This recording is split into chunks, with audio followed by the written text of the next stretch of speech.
हरिः ओम्।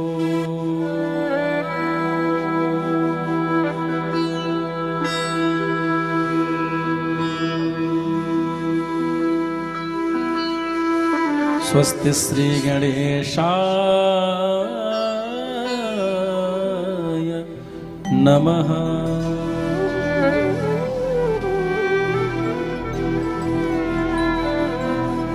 श्री वेद पुरुषाय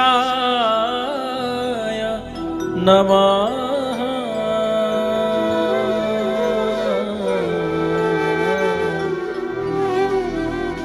श्री सद्गुरु चरण कमलेभ्यो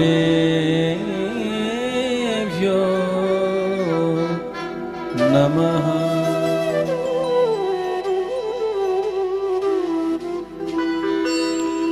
बंसी विभूषित करा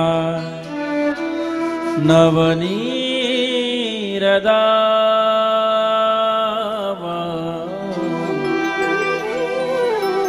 पीतांबरा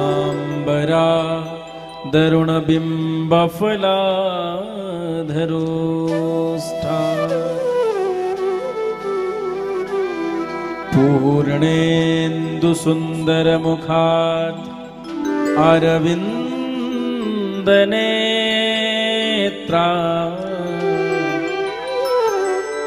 कृष्णात् परं किमपि तत्त्वमहं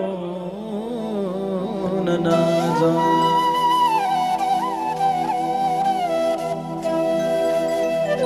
हे राधे वृषभानभूपतनये हे पूर्णचन्द्रानने हे कान्ते कमनीय कोकिलरवे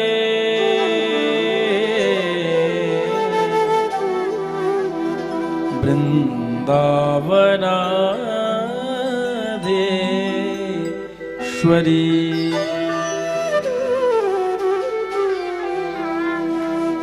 हे मत प्राण परायणे चरसिके हे सर्वयूथेश्वरी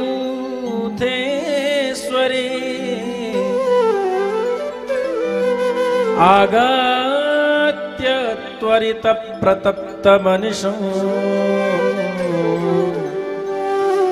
मान्दे नमानन्दय।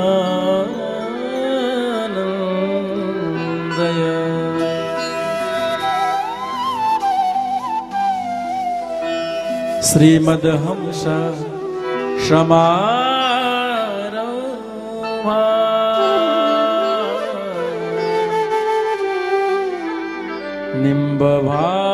निम्बभास्कर मध्यमा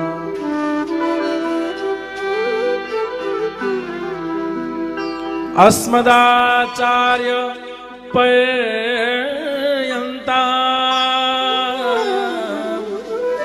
वन्दे गुरु परंपरा।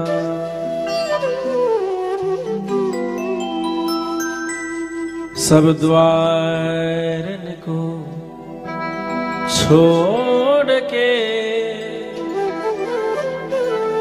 आयो मैं तेरो द्वार। हे वृषभानु की किशोरी जू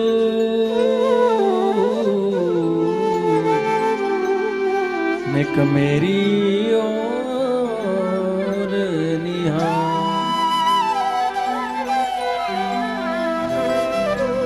जय जय श्री राधा रमण जय जय नवल किशोर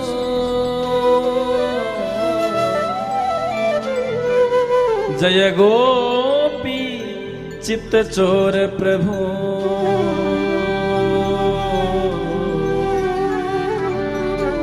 जय जय माखन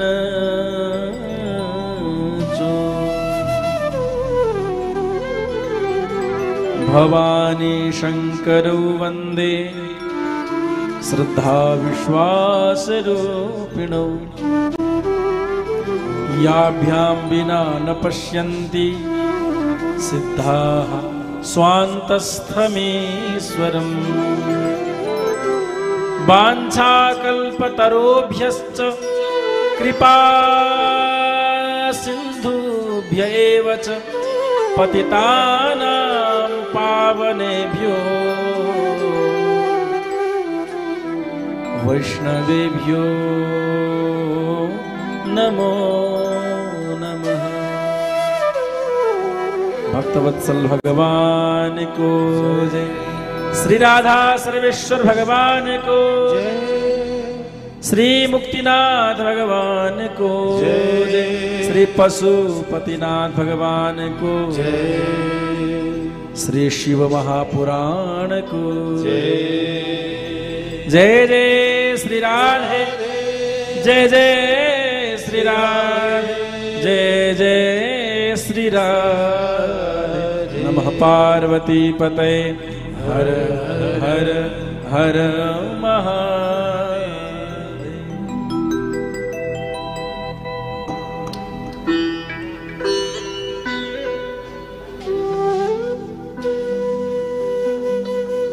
अकारण करुणा वरुणालय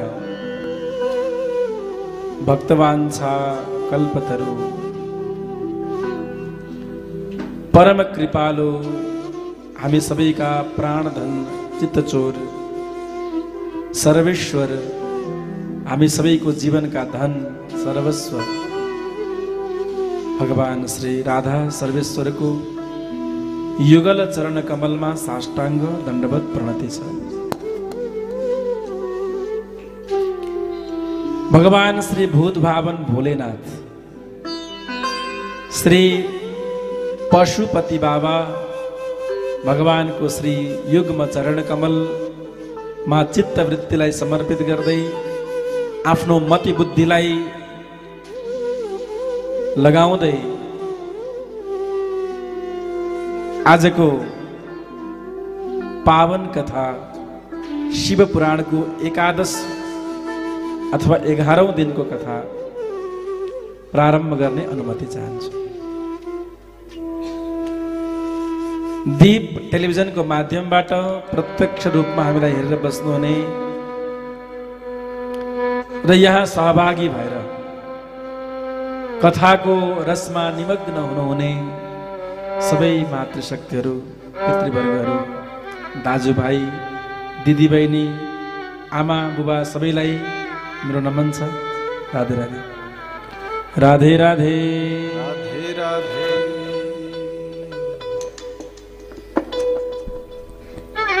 भगवान शिवजी परम कारुणिक परम कृपालु हुनुहुन्छ। त्यसैले होला सायद हाम्रो उपर कृपा गर्नको लागि हामी अकिञ्चनको माथि कृपा वर्षाउनको लागि शिवरात्रिको पुनित अवसरमा शिव पुराणको एउटा व्यवस्था मिलाइदिनु भयो भगवानले।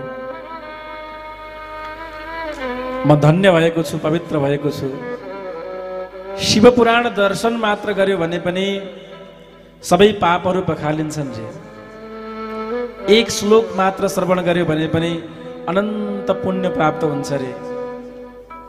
हामी कुनै भोलेनाथ बाबा श्री पशुपतिनाथको चरणमा बसेर यथामति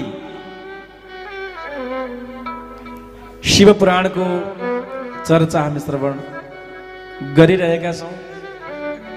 साँच्चै भन्यो भने हाम्रो भाग्य उदय भएको छ।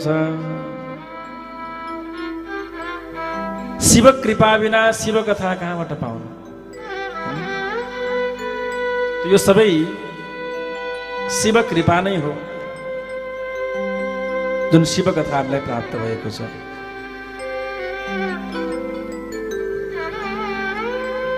यो कथाको परम उद्देश्य, यद्यपि उद्देश्य अन्य पनि छन्, माता पिता आश्रम छ, भूमिदान छ, ती कुराहरू छन्। त्यो परम उद्देश्य होइन, केवल उद्देश्य मात्र हो। परम उद्देश्य केवल भगवानको चरणको भक्ति। अरू इटा जोड्ने, सामान जोड्ने, कोठा बनाउने, घर बनाउने, बिल्डिङ बनाउने काम भनेको यो बाँचनजरीको लागि हो। किन खाली बस्ने, केही गरेर बसौँ न भन्ने मात्रै हो। बाँचनजरी किन अनावश्यक समय वेस्ट गर्ने, व्यर्थ बिताउने? यदि भगवानले त्यो लायक बनाउनु भएको छ, हाम्रो माध्यमबाट केही बन्न सक्छ भने बनोस् भन्ने चाहना मात्र हो। परम उद्देश्य यो होइन। परम उद्देश्य केवल भगवत प्राप्ति, परम उद्देश्य केवल भगवानको युगल चरण कमलको भक्ति प्रीति प्राप्ति।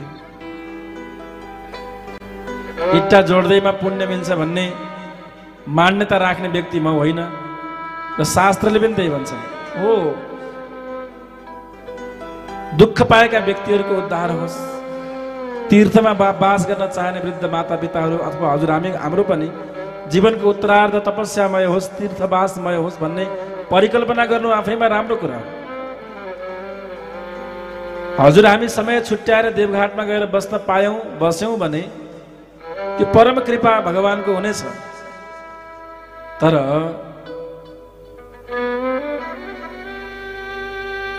जीवनको लक्ष्य इट्टा जोड्नु मात्र हुनु हुँदैन।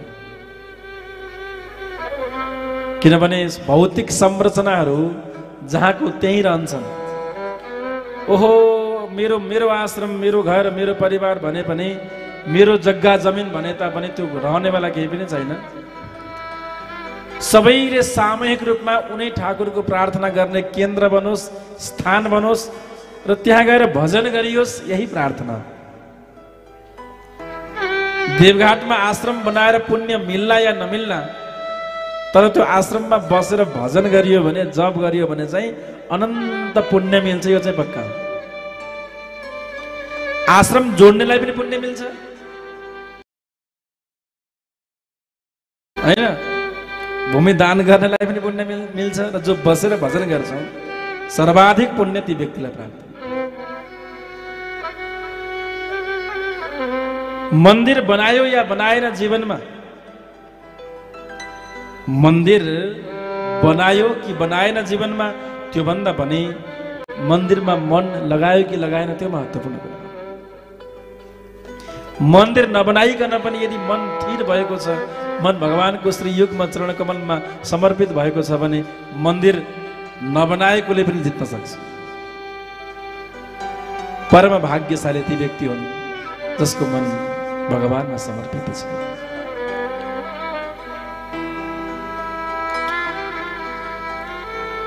भक्तवत्सल भगवानको आज समापन सत्र हो र आज समय पनि कम छ।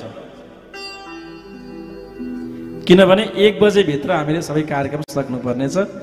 1 बजेबाट, ठिक 1 बजेबाट दीप टेलिभिजनको प्रत्यक्ष प्रसारणमा इटहरीबाट लाइभ सुरु छ। आजबाट माया घर नेपाल हाम्रो राधिका दासीजीको कथा सुरु छ आजबाट। त्यसैले 1 बजे भित्र हामीले आज कथा पूर्ण गर्नुपर्नेछ। अब 11:30 भइसक्यो, 1 बजे भनेको 1.5 घण्टा। 1.5 घण्टामा संक्षेपमा अब शिवपुराणका यथावत चर्चाहरू हामी गर्छौँ।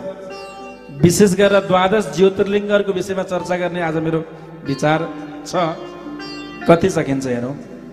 12वटै ज्योतिर्लिङ्गहरूको प्रादुर्भाव, उत्पत्ति र त्यसको महिमा विषयमा शिवपुराणमा कोटि रुद्र संहितामा सविस्तार व्याख्या गरिएको छ। त्यो आज हामी चर्चा श्रवण गर्नेछौँ। आउनुहोस् भगवान नाम संकीर्तन, तत्पश्चात हामी शिवपुराणका चर्चाहरूमा प्रवेश गर्नेछौँ। ओम नमः शिवाय, नमः शिवाय।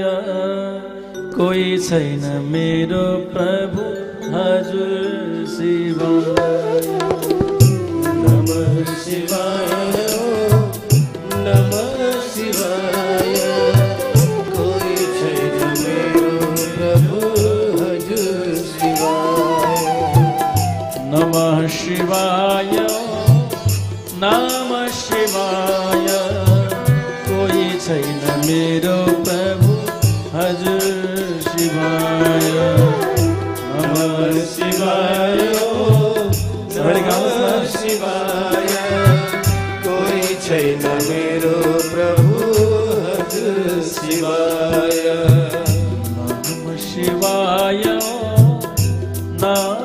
शिवाय कोही छैन मेरो प्रभु हजुर शिवाय नमः शिवाय नमः शिवाय कोही छैन मेरो प्रभु हजुर शिवाय कोही छैन मेरो प्रभु हजुर शिवाय कोही छैन मेरो प्रभु हजुर शिवाय कोही छैन मेरो प्रभु हजुर शिवाय कोही छैन मेरो प्रभु हजुर शिवाय नमः शिवाय नमः शिवाय कोही छैन मेरो प्रभु हजुर शिवाय नमः शिवाय नमः शिवाय कोही छैन मेरो प्रभु हजुर शिवाय एकपटक हात माथि गरेर जय शम्भो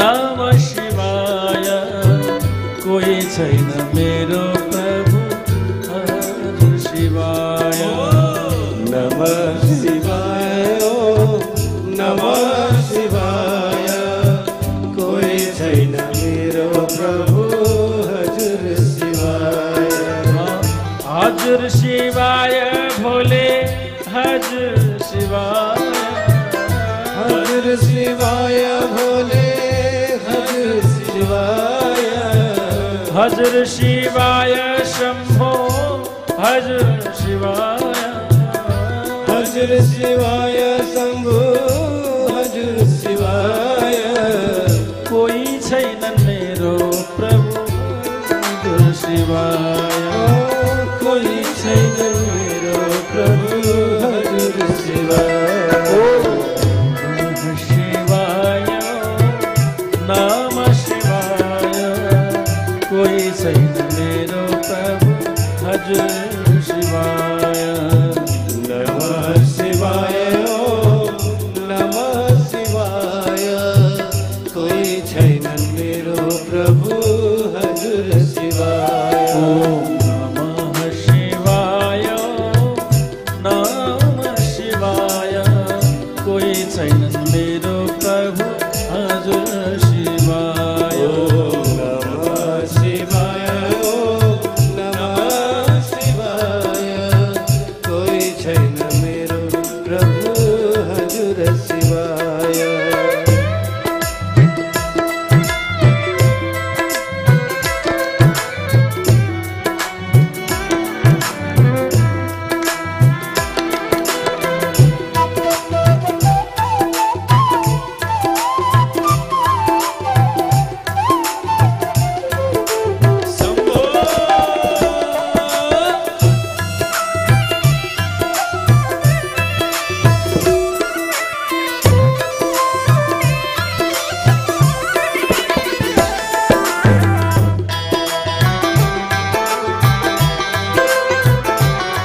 शिवाय नमः शिवाय कोई छैन मेरो प्रभु हजुर शिवाय नमः शिवाय नमः शिवाय नमः शिवाय नमः शिवाय नमः शिवाय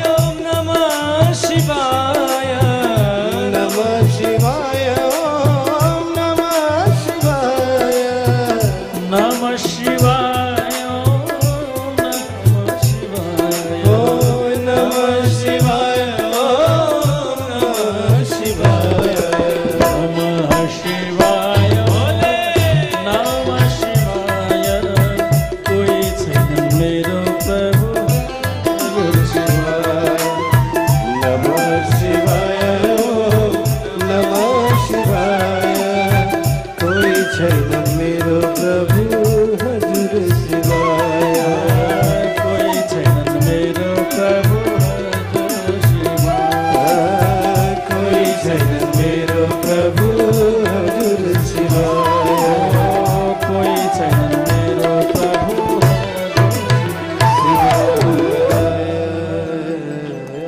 एकछिन बसौँ 1 घण्टा पछि सबैलाई समय मिल्छ है 1 घण्टा पछि बोल कृष्ण कन्हैया लालको यसरी एक एक गर्दै आयो भने त कथै हुँदैन नि त्यही भएर बाटो बन्द गरौँ 1 घण्टा पछि है 1 घण्टा कथा सुनाउँला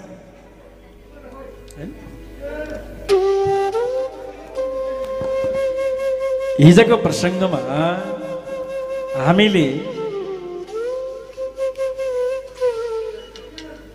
शिव विवाह सम्बन्धी कथा श्रवण गर्यौं आहा कति रमाइलो भयो है शिव विवाह साँच्चै रमाइलो भयो हैन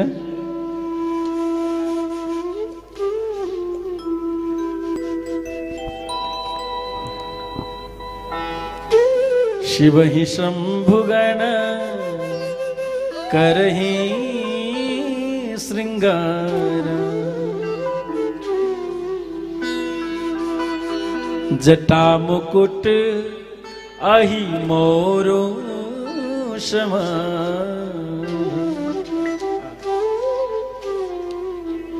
शिव कथा शिवको विवाह सम्बन्धी कथा श्रवण गर्नाले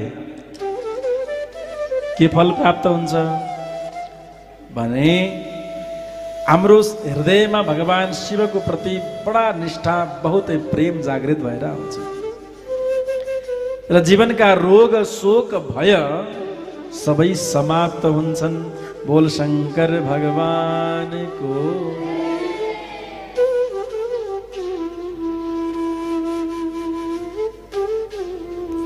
बडा विचित्र विवाह भगवान शंकरको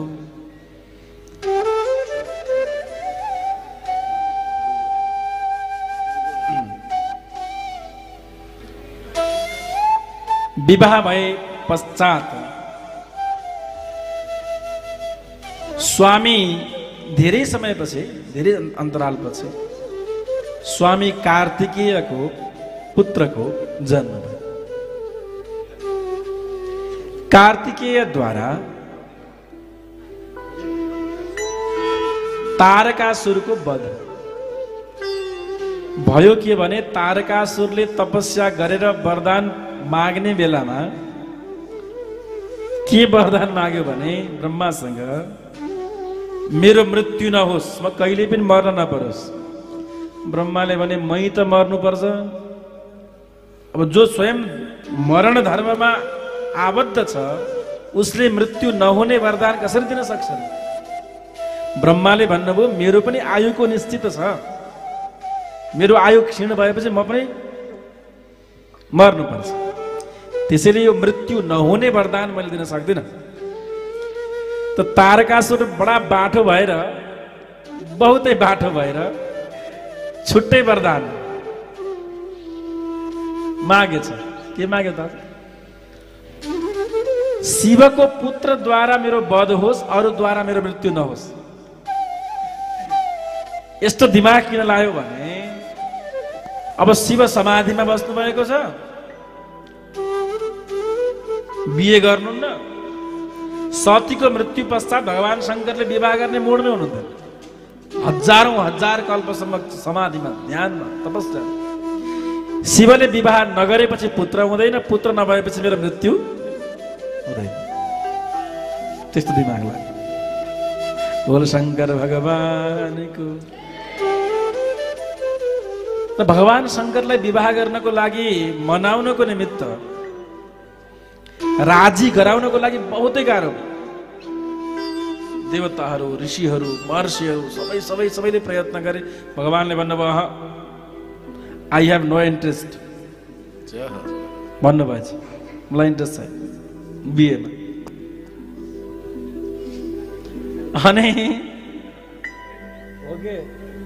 अनि त्यसपछि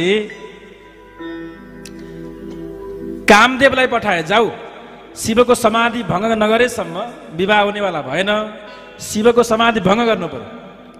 कामदेव थर्र काँप्दै गयो बिचरा, बाण छोड्यो, घरि नृत्य गर्छ, घरि अप्सरा पठाउँछ, घरि मौसम अनेक मौसमहरू त्यहाँ बदली गर्छ।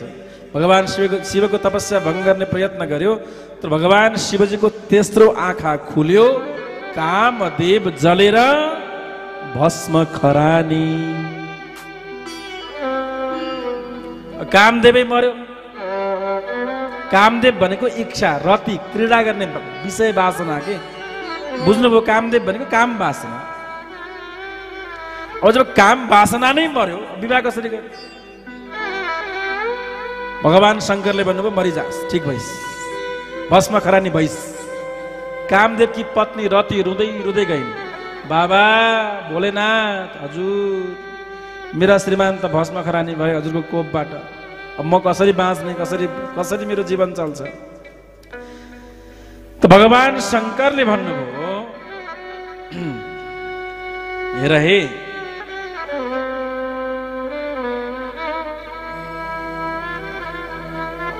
जब भगवान कृष्णको अवतार हुन्छ द्वापर युगमा, द्वापर युगको अन्तिममा भगवान कृष्णले अवतार लिनुहुन्छ। अवतार लिएपछि कृष्ण पुत्रको रूपमा तिम्रो श्रीमानले पुनः जन्म लिनेछन् भन्नुभयो।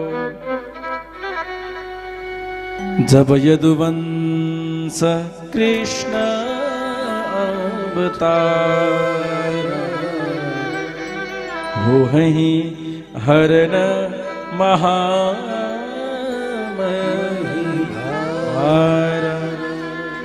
कृष्ण तनया हो है पति तोरा, बचनु अन्यथा हो ही नमो, बचन अन्यथा हो ही।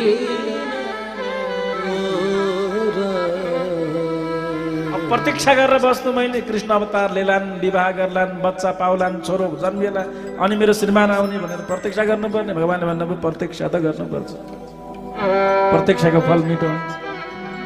भगवान कृष्णको पुत्रको रूपमा कामदेवले जन्म लिए।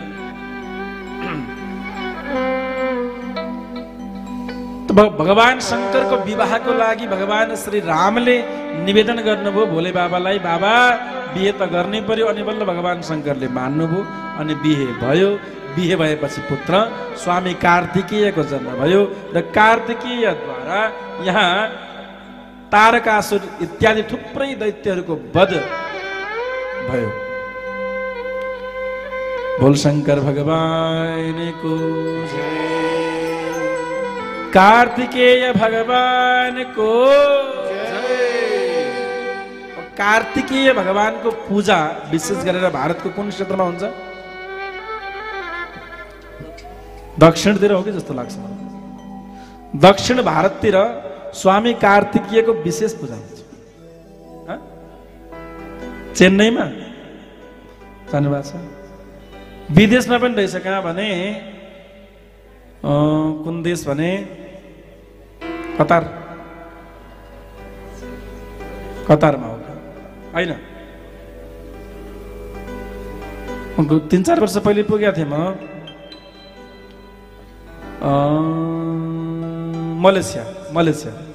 मलेसियाको एउटा सहरमा यति ठुलो मूर्ति छ,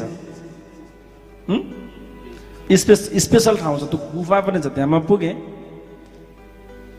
विशाल मूर्ति कार्तिकेयको, तलपट्टि शिवजीको मन्दिर छ, भव्य मन्दिर छ र माथि पहाडको उचाइमा कुनामा स्वामी कार्तिकेयको मलाई लाग्छ 108 भन्दा ठुलो फिट भन्दा ठुलो मूर्ति छ र त्यहाँ सिँढी चढेर लगभग 108-150 सिँढी चढेर माथि गएपछि गुफा, प्राकृतिक गुफा छ, त्यहाँ मन्दिरहरू छन्, मूर्तिहरू छ, बडा गजब छ त्यहाँ। म एकपल्ट पुगेको छु यात्राक्रममा। जे होस्, देश विदेशमा लाखौं जनमानसमा स्वामी कार्तिकेयको पूजा हुने गर्दछ, किनभने धराबाट दैत्यहरूलाई समूल अन्त्य गर्नको लागि नै कार्तिकेयको अवतार भएको हो।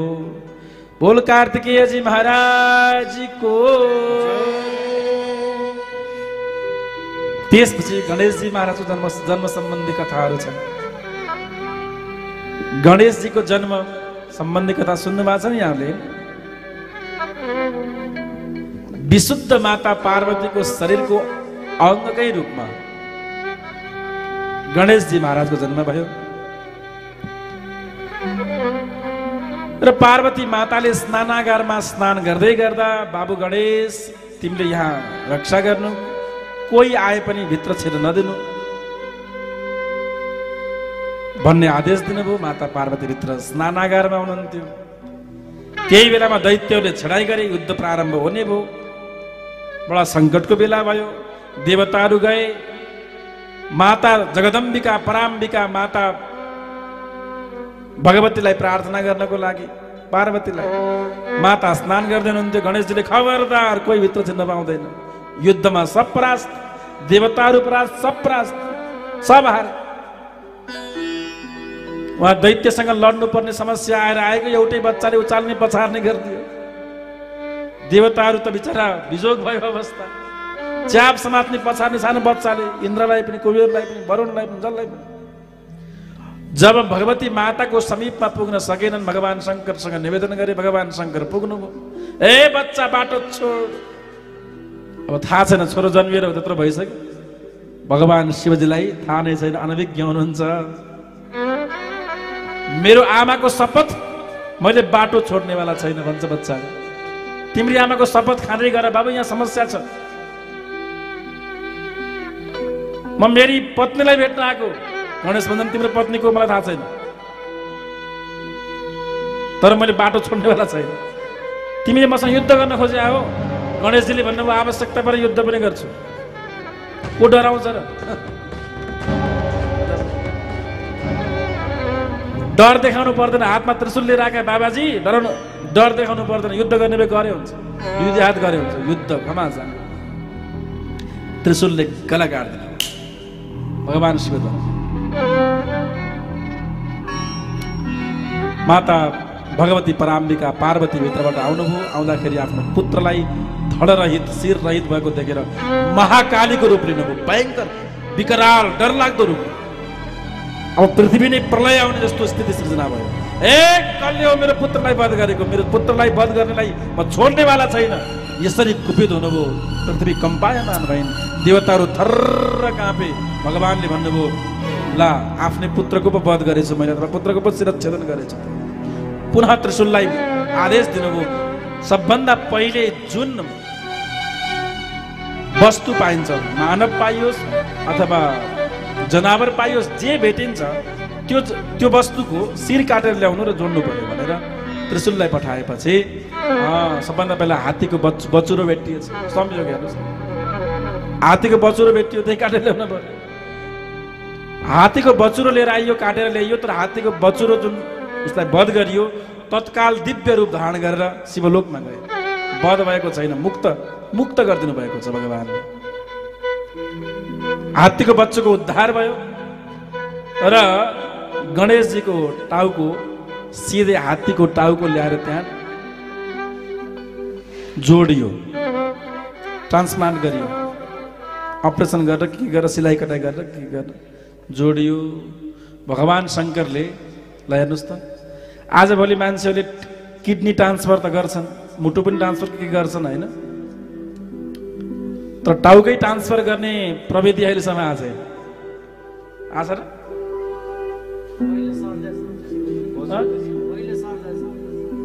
हो। भगवान शङ्करले पहिलो सर्जरी गर्नुभयो, पहिलो अपरेसन गर्नुभयो, टाउकै जनावरको टाउको ल्याएर मान्छेको शरीरमा जोडिदिनु भयो। बोल शङ्कर भगवानको जय। आजको हिसाबले भन्यो भने त 1008 स्वामी श्री डाक्टर शिव प्रभु भन्नुपर्ने थियो। सर्जरी गर्न त डाक्टर भन्नु पर्यो, डाक्टर शिव भगवान भन्नु पर्यो। भक्तवत्सल भगवानको जय। अहिलेका डाक्टरले कहाँ त्यसो गर्न सक्छन् र?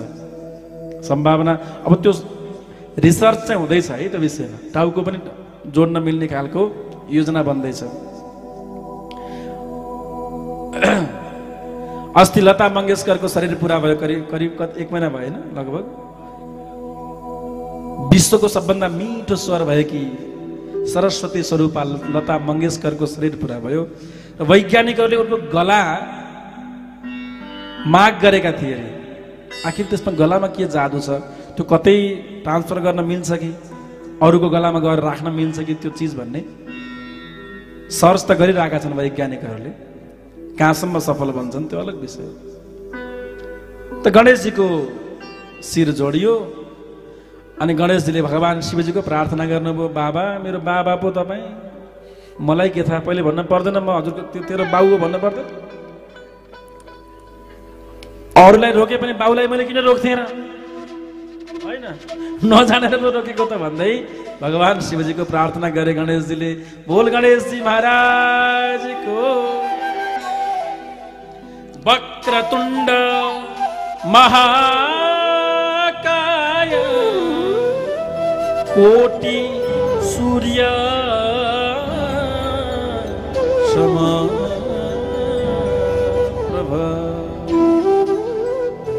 निर्विघ्नं कुरु मे देव शुभ कार्येषु सर्वदा। वक्रतुण्ड, जसको नाक नै बाङ्गे छ, हात्तीको नाक बाङ्गे त हुन्छ नि। महाकाय, अब शरीर पनि त ठुलो बनाउनु पर्यो नि। हात्तीको टाउको जोड्नको लागि हाम्रो शरीरमा जोडेर हुन्छ र? हुँदैन नि। त हात्तीको टाउको जोड्नको लागि शरीर पनि ठुलो चाहियो। महाकाय, ठुलो छ शरीर गणेशजी। कोटि सूर्य समप्रभ, कोटि माने करोड, करोड सूर्यको समान प्रभ माने तेज छ गणेशजी। विघ्नहर्ता हुनुहुन्छ, रिद्धि सिद्धिका दाता हुनुहुन्छ, कृपाकर्ता हुनुहुन्छ। यस्ता भगवान गणेशजीलाई हामी सबैले वन्दन गर्दछौँ। बोल गणेशजी महाराजको। ओम गङ्गणपतये नमः। एकदन्ताय विद्महे वक्रतुण्डाय धीमहि तन्नो दन्तिः प्रचोदयात्। गणेश अथर्व शीर्ष बिहानमा पाठ गर्यो भने जीवनमा समृद्धि, उन्नति, प्रगति, राम राम राम राम यसरी वर्षिन्छ। त्यो हामी सोचे भन्दा पनि भयो। साँच्चै गणेश भगवान परम कृपालु हुनुहुन्छ, बडा कृपा। त्यसैले सर्वपूज्य प्रथम पूज्य भगवान गणेशजीलाई माने। त्यो कथा पनि आउँछ अहिले। भगवान गणेशजी को गणेश अथर्व शीर्ष बिहानमा सुन्नुपर्छ। सुन्ने गर्नुभएको छ छैन? मैले त्यो गणेश अथर्व शीर्ष रेकर्ड गरेर युट्युबमा राखिदिएको छु, बिहानमा सुन्ने गर्नुहोस्। 5 मिनट पनि लाग्दैन। त्यो गणेश अथर्व शीर्ष सके पाठ गर्ने, नभए सुन्ने। सुन्यो भने पनि दिनमा विघ्न हुँदैन, बाधा आउँदैन, सङ्कट आउँदैन, आपद विपद आउँदैन, समृद्धि हुन्छ, उन्नति प्रगति हुन्छ। यस्तो गणेश अथर्व शीर्षको थोरै भाग हामी श्रवण गरौँ। सबैले हात जोड्नुहोस्। अब पाठ गराउँथेँ मैले, समय छैन, म आफै पाठ गर्छु, यहाँले सुन्नुहोस् है त। कि पाठ गर्ने समय छैन है त। ओम नमस्ते गणपतये त्वमेव प्रत्यक्षं तत्त्वमसि त्वमेव केवलं कर्तासि त्वमेव केवलं हर्तासि त्वमेव केवलं धर्तासि त्वमेव सर्वं खल्मिदं ब्रह्मासि त्वं साक्षादात्मासि नित्यं ऋतं वच्मि सत्यं वच्मि अवत्वं माम् अवक्तारम् अवश्रोतारम् अवदातारम् अवधातारम् अवानोचानम् अवशिष्टम् अवपश्चात्तात् अवपुरस्तात् अवोत्तरात् अवदक्षिणात् अवचूर्ध्वात् अवाधरात् सर्वतो मां पाहि पाहि समन्तात् तं वाङ्मयस्त्वं चिन्मयः त्वमानन्दमयस्त्वं ब्रह्ममयः त्वं सच्चिदानन्दाद्वितीयोऽसि तं प्रत्यक्ष ब्रह्मासि त्वं ज्ञानमयो विज्ञानमयोऽसि सर्वं जगदं तत्त्वो जायते सर्वं जगदं तत्त्वतिष्ठते सर्वं जगदं त्वयैमीष्यते सर्वं जगदं त्वयि प्रत्येति त्वां भूमिरापो नलोल्लो नभः त्वं चत्वारि वाक्पदारे तं गुणत्रयातीतः त्वमवस्थात्रयातीतः त्वं देहत्रयातीतः त्वं कालत्रयातीतः त्वां योगिनो ध्यायन्ति नित्यम् त्वं ब्रह्मा त्वं विष्णुस्त्वं रुद्रस्त्वं इन्द्रस्त्वं अग्निस्त्वं वायुस्त्वं सूर्यस्त्वं चन्द्रमास्त्वं ब्रह्म भूर्भुवस्वरं गणादिन ब्रह्मचार्यं वर्णादिं तदनन्तरम् अनुस्वारः परतरः अर्धेन्दुलसितं तारे अनुद्धम् एतत्त्वमनुस्वरूपं कारपूर्वरूपम् अकारमध्यमरूपम् अकारमध्यमरूपम् अनुस्वारश्चान्तरूपं बिन्दुरुत्तररूपं नादसन्धानं संहिता सन्धिः सहिसाग्ने सविद्या गणकरिषि निश्चित गायत्री छन्दः गणपतिर्देवता ओम गं गणपतये नमः एकदन्ताय विद्महे वक्रतुण्डाय धीमहि तन्नो दन्तिः प्रचोदयात् एकदन्तं चतुर्हस्तं पाशमङ्कुशधारणं वरदं च वरदं हस्तैर्बिभ्राणं मूषकध्वजं रक्तं लम्बोदरं शूर्पकर्णकं रक्तवासं रक्तगन्धानुलिप्ताङ्गं रक्तपुष्पे सौजितं भक्तानुकम्पिनं देवं जगत्कारणमुच्युतम् आविर्भूतं सृष्ट्यादौ प्रकृतेः पुरुषात् परम् एवं ध्यायन्ति यो नित्यं स योगी योगिनाम्बरः नमो भ्रातपतये नमो गणपतये नमः प्रमथपतये नमस्तेस्तु लम्बोदराय एकदन्ताय विघ्नविनाशिने शिवसुताय श्रीवरदमूर्तये नमः सबैले भन्नुहोस् श्री वरदमूर्तये नमः ओम गं गणपतये नमः ओम एकदन्ताय नमः बोल गणेश जी महाराज को यो गणेश अथर्व शीर्ष मैले पुरै सुनाइदिएँ यति हो बिहानमा सुन्यो भने मात्रै पनि बडो कल्याण हुन्छ 2 मिनेट पनि लागेन हैन अनि छिटो पढेँ मैले त युट्युबमा लगभग 3-4 मिनेटको भिडियो छ ईश्वर कृष्ण महाराज भनेर सर्च गर्ने गणेश अथर्व शीर्ष भनेर त्यहाँ राखिएको छ त्यसलाई डाउनलोड गरे पनि हुन्छ र नियमित रूपमा बिहानमा सुन्ने के सुन्ने गणेश अथर्व शीर्ष गोपाल सहस्त्रनाम र नारायण कवच यी 3टा कुरा चाहिँ अनिवार्य सुन्ने गर्नुस् उठ्ने बित्तिकै लगाइदिनुस् न युट्युबमा मोबाइलमा आउँदैन मोबाइल चलाउन आउँदैन ला छोराछोरीले नातिलाई बाबु त्यो खोज्दे अनि त्यो मेरो मोबाइलमा डाउनलोड गर्दै भने पनि हुन्छ गाह्रो केही पनि छैन त नियमित सुन्नुपर्ने गोपाल सहस्त्रनाम पनि मैले रेकर्ड गरेर राखिदिएको छु अनि गणेश अथर्व शीर्ष पनि रेकर्ड गरेर राखिएको छ र अर्को नारायण कवच गोपाल सहस्त्रनाम सुनेपछि विष्णु सहस्त्रनाम सुन्नुपर्छ भन्ने छैन अथवा विष्णु सहस्त्रनाम सुने पनि हुन्छ विष्णु सहस्त्रनाम पनि रेकर्ड गरेर राखिदिएको छु मैले धेरै भक्तहरूले नियमित सुन्नुहुन्छ बिहानमा घर घरमा सुन्नुहुन्छ धेरैले सुन्नुहुन्छ यहाँहरू छुट्नु भएको छ भने यहाँहरूले पनि सुन्नु होला अरू केही काम गर्दै गर्दा पनि नुहाउँदै गर्दा अथवा कुनै अरू काम भोजन बनाउँदै गर्दा पनि त्यो सुन्दै गर्दा हुन्छ नि त लगाइदियो बस्दै गर्छ घर पवित्र कान पवित्र मन पवित्र ज्ञान पवित्र जीवन पवित्र स्वभाव पवित्र अनि सबै पवित्र हुन्छ भक्तवत्सल भगवानको अब के भयो आउँदैन टेलिभिजनमा त नियमित रूपमा बज्दैन दिनदिनै त्यही हाल्न मिल्दैन तर यहाँले युट्युबमा गएर सुन्न मिल्छ है ल बाँकी कुरा यहाँले सोद्धा बुझ्दा हुन्छ भक्तवत्सल भगवानको जय अब केही समय पछि प्रथम पूज्य कसलाई बनाउने अथवा कसलाई श्रेष्ठ मान्ने दुईटा पुत्रमा योग्य कसलाई मान्ने श्रेष्ठ कसलाई मान्ने भन्ने कुरा गणेशलाई मान्ने कि कार्तिकेयलाई मान्ने स्वभावमा दुईटै सद्गुण युक्त छ बलशाली दुईटै छन् बुद्धिमान पनि दुईटै छन्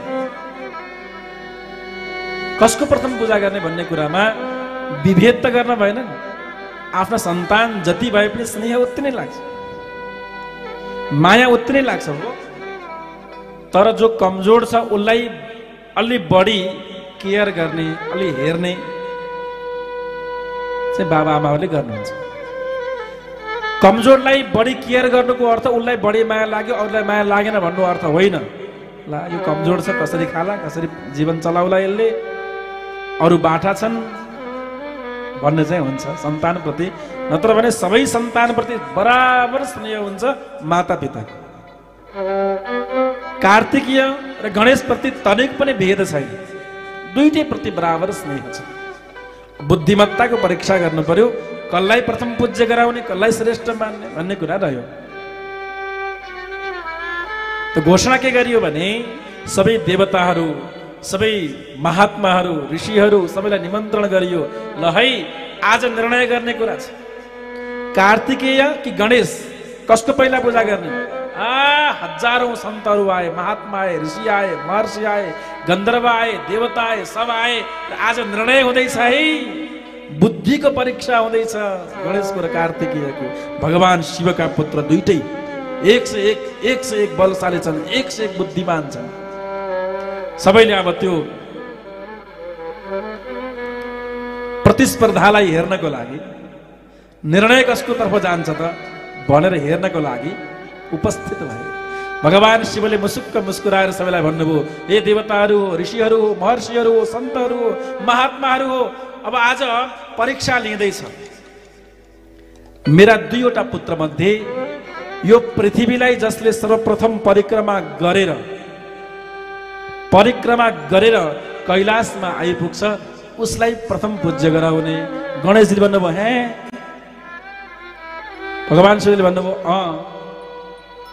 अरे दाजु कार्तिकीयको त मयूर छ वाहन, मयूरमा फुर्र उडेर घुमे भइगयो, मेरो मुसोमा चढेर म कहिले घुम्नु पृथ्वी, बिजोग हुने भयो।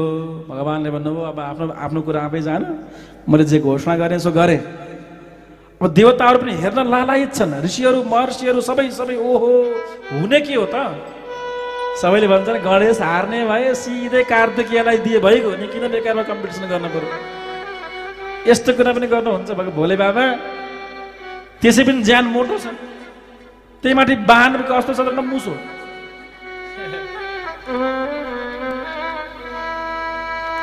ल्यान्ड क्रुजर गाडीमा र मोटरसाइकल, के अरे साइकलको कम्पिटिसन गराएर हुन्छ?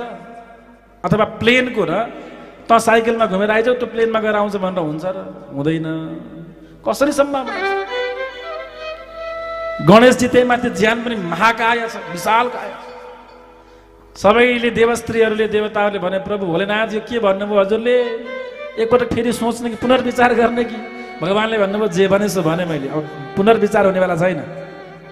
कम्पिटिसन सुरु हुन्छ। ल अब 3, 2, 1 गो भनिदिनु भएछ। अब कार्तिकीय चढे वाहनमा, मयूरमा स्वा। गणेशले डाँडा कटिसके कार्तिकीय कहाँ पुगे। गणेशजीले भन्नुभयो, यो त गजब भयो, अब मुसामा चढेर म कहिले पुग्नु? अनि धूपबत्ती, नैवेद्य, पुष्प सबै लिएर आउनुभयो, हात जोड्नुभयो। भगवान शिवजीले भन्नुहुन्छ, बाबु तिमी गएनौ घुम्न? ठिकै छ, जाउँला नि, मेरो रफ्तार अलिक बढी छ कि होइन? दाजु 400 को स्पिडमा हिँड्नुहुन्छ, म 800 को, 1000 को, 1000 स्पिडमा हिँड्छु, के फरक पर्छ? जाँदै गर्नु दिनुहोस्, भाग्दै गर्नु दिनुहोस्। गणेशजीले पुरा पूजाका विधि विधान ल्याउनुभयो, कलशमा जल भर्नुभयो, हातमा पुष्प लिनुभयो, नेत्रमा प्रेमका बिन्दुहरू, आँसुका थोपाहरू भर्नुभयो। मेरो लागि यो पृथ्वी सारा विश्व ब्रह्माण्ड भन्दा ठुलो मेरो बाबा आमा हुनुहुन्छ, त्यसैले मैले मेरो माता पिताको परिक्रमा गर्छु भन्दै कलशमा जल लिएर बुबा आमाको परिक्रमा गर्नु। सर्वस्व ब्रह्माण्ड भन्दा ठुला बुबा आमा हुन्। बुबा आमाको पूजा गरेपछि संसार सबै, सर्वत्र गएको, सर्वत्र पूजा गरेको, सर्वत्र परिभ्रमण गरेको, सबै तीर्थहरू घुमयाटन गरेको पुण्य प्राप्त हुन्छ। मेरो लागि सर्वस्व मेरो बाबा आमा हुनुहुन्छ भन्दै बुबा आमाको परिक्रमा गर्नुभयो, साष्टाङ्ग दण्डवत गर्नुभयो, टीका पनि लगाइदिनु भयो, आरती पनि गर्नुभयो, साष्टाङ्ग पनि गर्नुभयो। भगवान शिवजी मुसुक्क हाँस्नुभयो, लड्डु खुवाइदिनु भयो, लड्डु खाएर बस्नुभयो, विजय भइसक्यो। लड्डु खाएर सकेपछि बल्ल 1 घण्टा 2 घण्टा पछि कार्तिकीय गर्दै आयो। गणेशजी गर्नुभयो, के खाएको तिमीले? यी लड्डु खाएको। के को लड्डु? मैले मेरो विजय भयो, मैले जितेँ, त्यही भएर लड्डु खाएँ। कसरी जित्यौ तिमीले? मैले बुबा आमाको मन जितेँ, त्यसैले जीवन सर्वस्व मैले जितेँ। जसले बुबा आमाको मन जित्छ उसले सर्वस्व जित्छ। जसले अरबौं खरबौं खरबौं खरबौं खरबौं कमाएर पनि बुबा आमाको मन जित्न सक्दैन उसले सर्वस्व गुमाएको हुन्छ। जसले केही नपाएर गरिब दरिद्र भइकन पनि बुबा आमाको मन जित्छ नि उसले सर्वस्व कमाएको हुन्छ। यो कथाको सार यही नै हो। त गणेशजीलाई प्रथम पूज्य बनाइयो। गणेशजीको बुद्धिमत्तालाई देखेर भगवान शङ्करले स्वयं देवताहरूको बीचमा, ऋषिहरूको बीचमा, गन्धर्वहरूको बीचमा घोषणा गर्नुभयो, मेरो छोरो गणेश आजबाट सर्वपूज्य हुनेछ, सर्वप्रथम पूज्य हुनेछ भनेर भगवान शङ्करले स्वयं डमरू बजाउँदै घोषणा गर्नुभयो। बोल शङ्कर भगवानको, बोल गणेशजी महाराजको। कस्तो गजब विषय छ। माँ बाप ही ना खुश है तेरे, बेकार की सारी कमाई है। हर बात को तुम भूलो भले, माँ बाप को मत भूलना। भगवान भन्दा पनि प्रथम पूज्य बुबा आमा हुन्। माता पितालाई हेला गरेर सर्वस्व कमाए पनि व्यर्थ छ।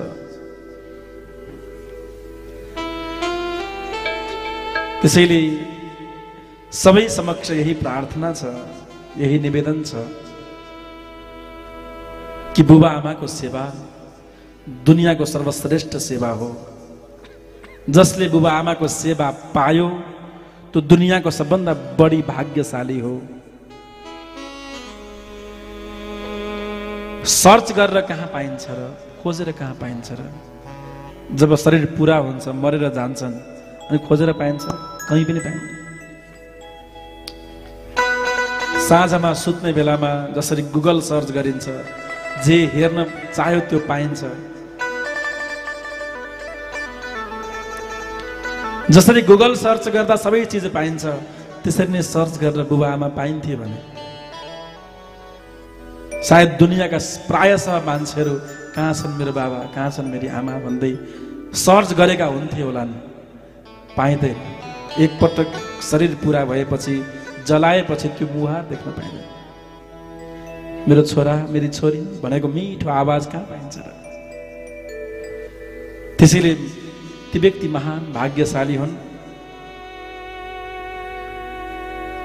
जसका बुबा आमा जीवित हुनुहुन्छ।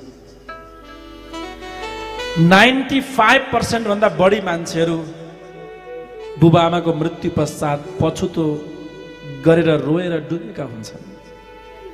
कमै त्यस्ता भाग्यशाली हुन्छन् जो बुबा आमा जीवितै हुँदाखेरि बुबा आमाको महत्त्व बुझेका हुन्छन्। कहाँ समय छ र बा, यस्तो बिजी छु म, कहाँ समय छ र आमा, म साह्रै बिजी छु भन्दा भन्दै जीवन जान्छ। जब आमा बितेर जान्छन् अनि बल्ल त्यो समयको महत्त्व थाहा हुन्छ।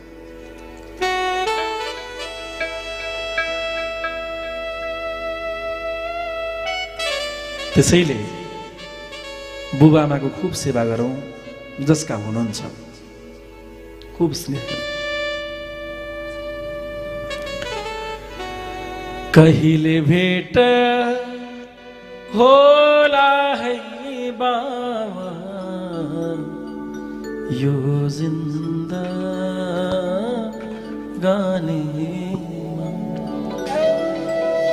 कहिले भेट होला है आमा यो जिन्दगानी। ए छोरी, तँले साह्रै दुःख पाइस्, घरमा कति दुःख छ, थोरै घिउ बनाएकी छु, ल राख्छ, लुकाएर राखेर खाएस् नि भनेको त्यो आमाको शब्द कहाँ सुन्न पाऊ? छोरीले साह्रै दुःख पाइछे, दुब्लाएर खिक्रिक्कै परेछ नि। मेरो छोरी घर सम्हालेछ है, जस्तै कष्ट परे पनि, जस्तै दुःख परे पनि आफ्नो घरको कुरा माइतीमा आएर भन्न हुँदैन।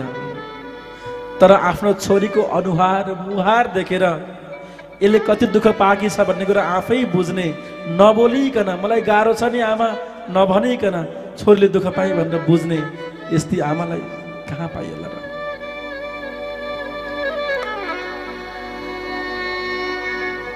घरमा आफ्ना श्रीमानसँग लुकाएर छोराहरूसँग कमाएको मागेर लुकाइराखेको पैसा, हे छोरी तँलाई गाह्रो छ, यति भए पनि लिएर जा, 100-200 भए पनि लिएर जा छोरी भनेर लुकाइ दिने आमा हुन्। घरमा मिठो पाक्दै गर्दा, सेलरोटी पाक्दै गर्दा मेरो छोरीले खान पाकी छ कि छैन भन्दै आफूले मुखमा हाल्नुभन्दा पहिले छोरीको मुहार सम्झिने आमा हुन्।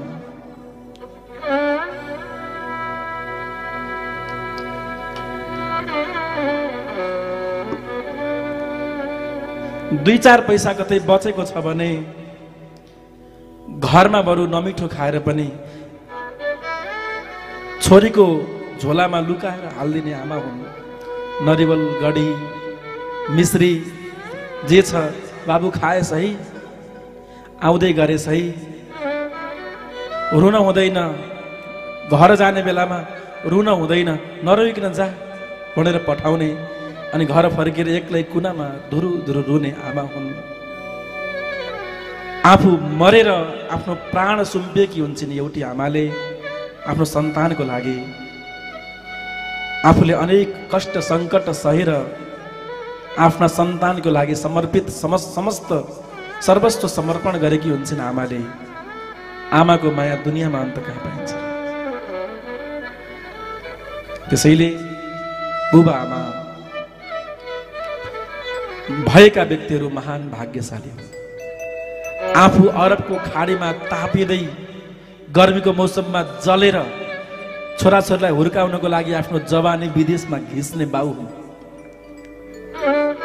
दिनभरि हलो जोतेर खेतालो गरेर छोराछोरीलाई बोर्डिङ पढाउने बाउ हुन्।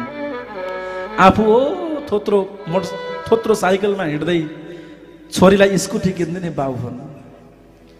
आफूले 10 ठाममा टालिएको कपडा लगाएर आफ्नो छोरीलाई नयाँ जामा नयाँ जुत्ता किनिदिने बाउ हुन्। बाउ आमाको सेवा, बुबा आमाको सेवा दुनियाँको सबभन्दा महत्त्वपूर्ण कर्म हो। त्यसैले बुबा आमा हुँदै गर्दा यति सेवा गरौँ, यति स्नेह गरौँ कि पछि नहुँदाखेरि पछुतो नहोस्। कहिले भेट होला है बाबा यो जिन्दगानी,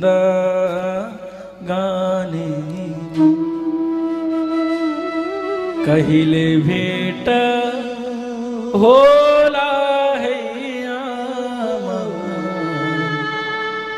यो जिन्दगानी।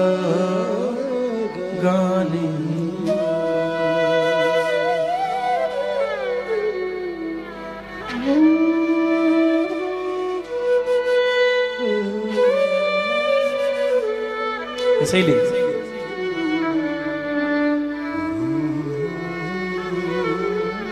खूब भाग्यमानी बनाऊ,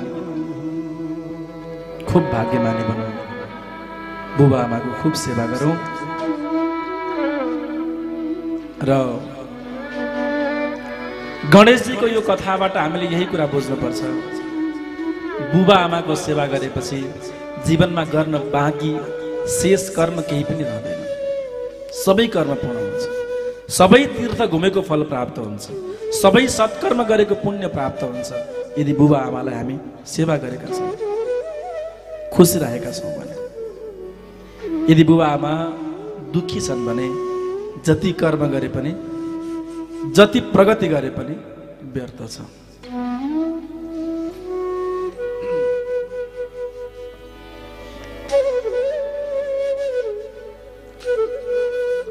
भक्तवत्सल भगवान को जय। कृष्ण कन्हैया लाल को जय। बोल शंकर भगवान को जय। समय कम छ, धेरै अब भावमा जान पाइने समय पनि छैन, कथा प्रसङ्गलाई पनि सक्नु पर्ने छ।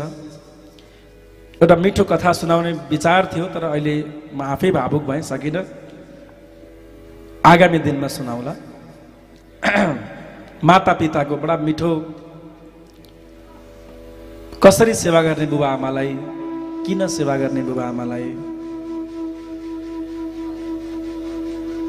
र वस्तुतः माता पिताको सेवाको श्रेय पुण्य कति हो, यो शब्दद्वारा व्याख्या गरिने विषय होइन। र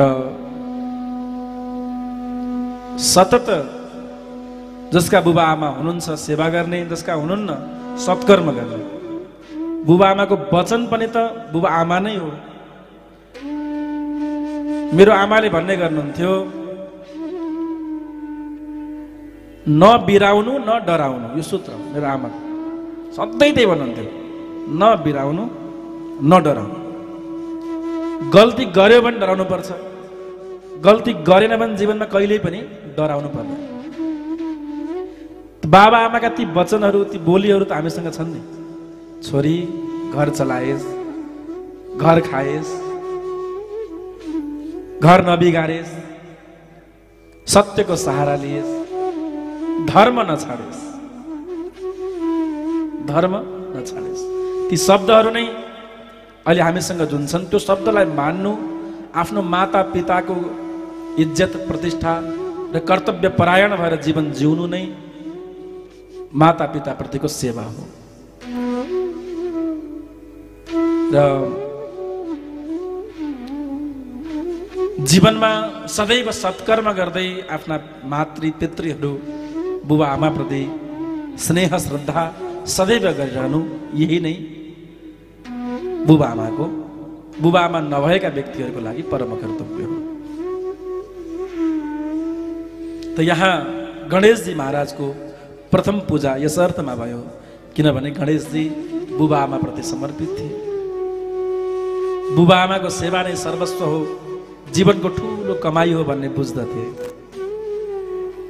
र सदैव भगवान शङ्कर र माता पार्वतीको काखमै बस्थे, साथमै बस्थे र स्नेह गर्थे र सेवा गर्ने गर्थे, अझै पनि गर्नुहुन्छ। यसपछि गएर अनेक लीलाहरू छन्, अनेक दैत्यहरूका संहार आदिका प्रसङ्गहरू छन्, धेरै पुराणहरूका चर्चाहरू शिव पुराणमा बताइएको छ। त्यसपछि गएर ज्योतिर्लिङ्गहरूको विषयमा विशद चर्चा छ। नन्दीकेश्वर उत्पत्ति आदिका प्रसङ्गहरू छन्। नन्दीको जन्मकर्म सम्बन्धी भगवान शिवद्वारा आशीर्वाद सम्बन्धी कथाहरू, भैरव अवतार आदिका कथाहरू, भैरवलाई भगवान शङ्करले गरेको कृपा आदिका विषयमा चर्चाहरू, भैरवका लीलाहरू, भगवान श्री नरसिंहदेवको चर्चा चरित्र र वीरभद्र र नरसिंहदेवका संवाद इत्यादिका प्रसङ्गहरू शतरुद्र संहितामा बताइएका छन्।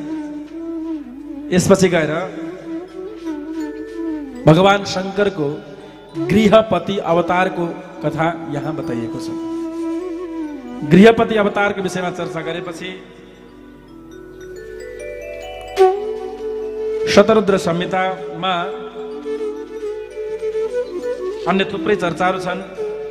भगवान श्री शिवका यज्ञेश्वर अवतारको विषयमा चर्चा छ। भगवान यज्ञेश्वर अवतार लिनुभयो, बोल यज्ञेश्वर भगवानको जय। भगवान शिवको महाकाल आदि 10 प्रमुख अवतारहरू, अनेक अवतारहरू छन्। अनेक अवतार मध्ये 10वटा प्रमुख अवतारहरू छन्, त्यो विषयमा वर्णन गरियो। र 11 रुद्रहरूको विषयमा चर्चा। भगवान शङ्करका 11वटा अवतार रुद्रावतारहरू छन्। अघोरेभ्यो थघोरेभ्यो घोर घोरतरेभ्यः सर्वेभ्यः सर्वसर्वेभ्यो नमस्ते अस्तु रुद्ररूपेभ्यः तत्पुरुषाय विद्महे वामदेवाय धीमहि तन्नो रुद्रः प्रचोदयात्। ईशानां सर्वविद्यानां ईश्वरः सर्वभूतानां ब्रह्माधिपतिर्ब्राह्मणोऽधिपतिर्ब्रह्मा शिवो मे अस्तु सदा शिवो। एकादश रुद्रहरूको चर्चा। भगवान शङ्कर नै दुर्वासाको रूपमा अवतरित हुनुभएको हो भन्ने कथा आउँछ। दुर्वासा ऋषि पनि भगवान शङ्करकै अवतार हुनुहुन्छ। बोल दुर्वासाजी महाराजको यहाँ चर्चा गरियो। त्यसपछि हनुमानजी पनि शिवकै अवतार हुनुहुन्छ। अञ्जनी सुत हनुमानजी पनि शिवकै स्वरूप शिवकै अवतार हुनुहुन्छ भन्ने प्रसङ्ग शिवपुराणमा आउँछ। त्यसैले भगवान श्रीरामका दासानुदास पवन पुत्र हनुमान भगवान श्री शिवकै अवतार हो भन्ने प्रसङ्ग शिवपुराणमा आउँछ। बोल शिवजी हनुमानजी महाराजको जय।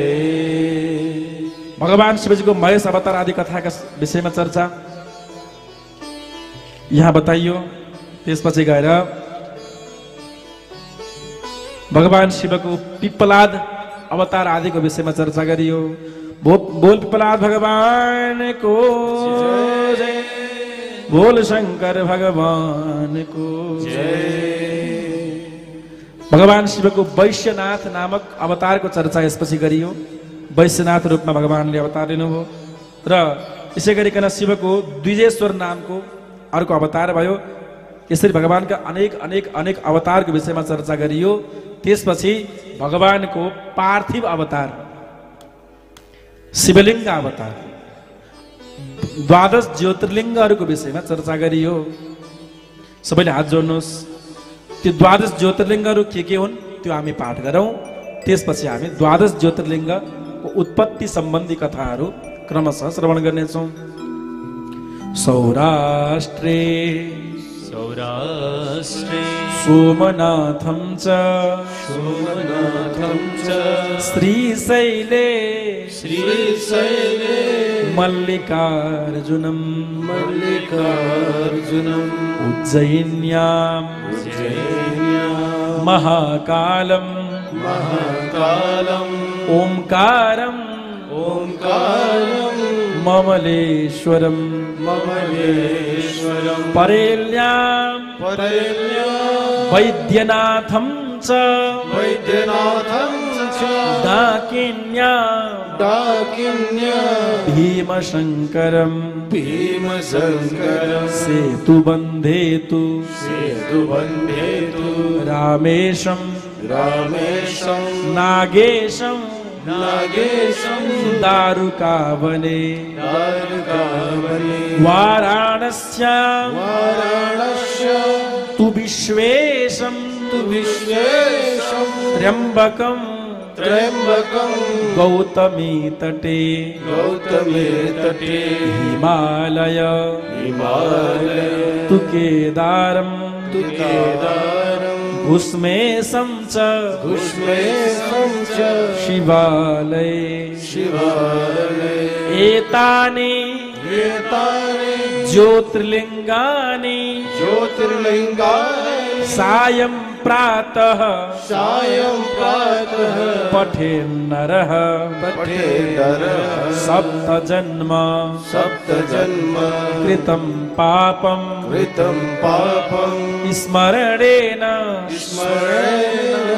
विनश्यति।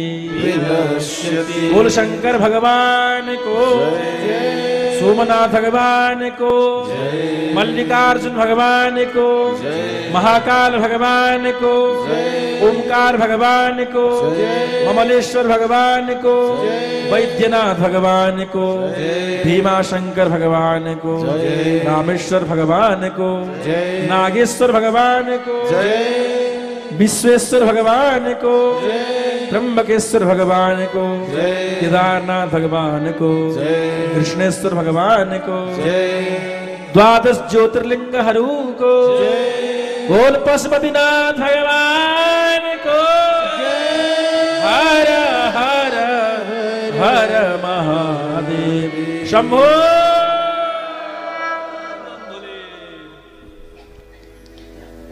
यी 12 ज्योतिर्लिङ्गहरू 12 ज्योतिर्लिङ्ग मध्ये पहिलो ज्योतिर्लिङ्ग हो सौराष्ट्रे सोमनाथम।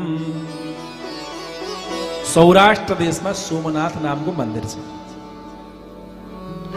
यो मन्दिर अति प्राचीन मन्दिर थियो, तर यवनहरूले त्यो मन्दिरलाई भत्काइदिए। अहिले जुन मन्दिर छ यो कुन सेठले, बिरलाले हो कि जस कुनै भारतका प्रसिद्ध एकजना सेठले अरबौं खरबौं खर्च गरिदिएर एक्लै भगवान शिवजीको मन्दिर बनाउनु भएको छ। प्राचीन मन्दिर पनि त्यही छ। विशुद्ध समुद्रको पावन तटमा छ त्यो सोमनाथ मन्दिर। म पुगेको छु, करिब 4-5 महिना त्यहाँ बसेको छु र त्यहाँ लगभग 85% मुस्लिमहरू छन् आसपासमा। हामी बच्चै थियौँ, हिँड्दाखेरि पनि डर लाग्ने के कति हलाल गरिदिनन् कि भन्नुपर्ने। गुरुहरूले पनि डराउनु दिनुहुन्थ्यो, यहाँ हिँड्नुहुन्न, अरे बच्चुबा यता हिँड्यो पनि डर मान्नुपर्छ भन्ने गर्नुहुन्थ्यो। समुद्रको किनारा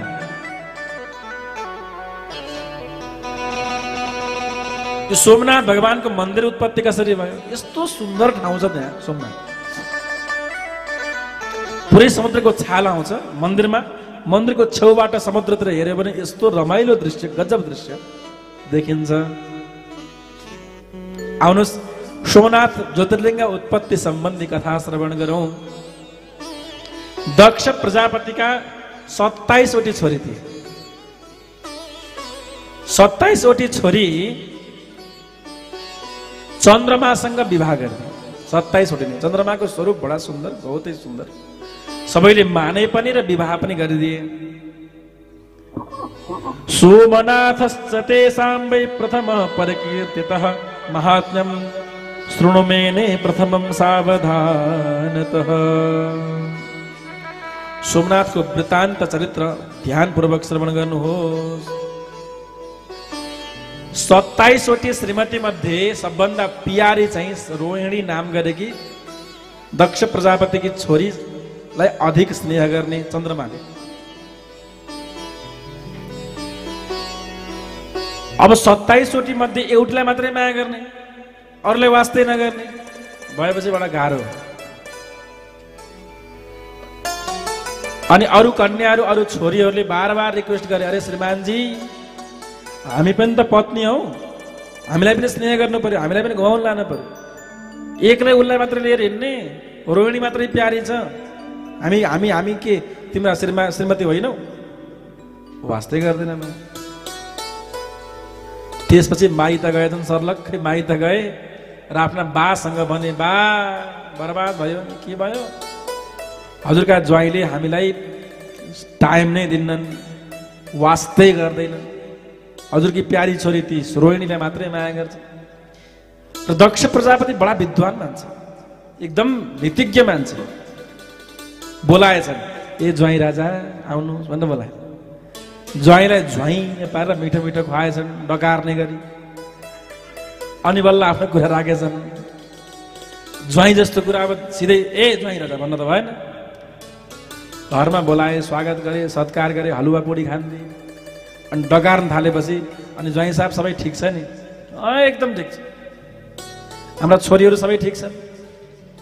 सबै त खै के छन्, रोहिणी चाहिँ ठिक छन् भने जाने। त्यस्तो गर्न पाइन्छ त?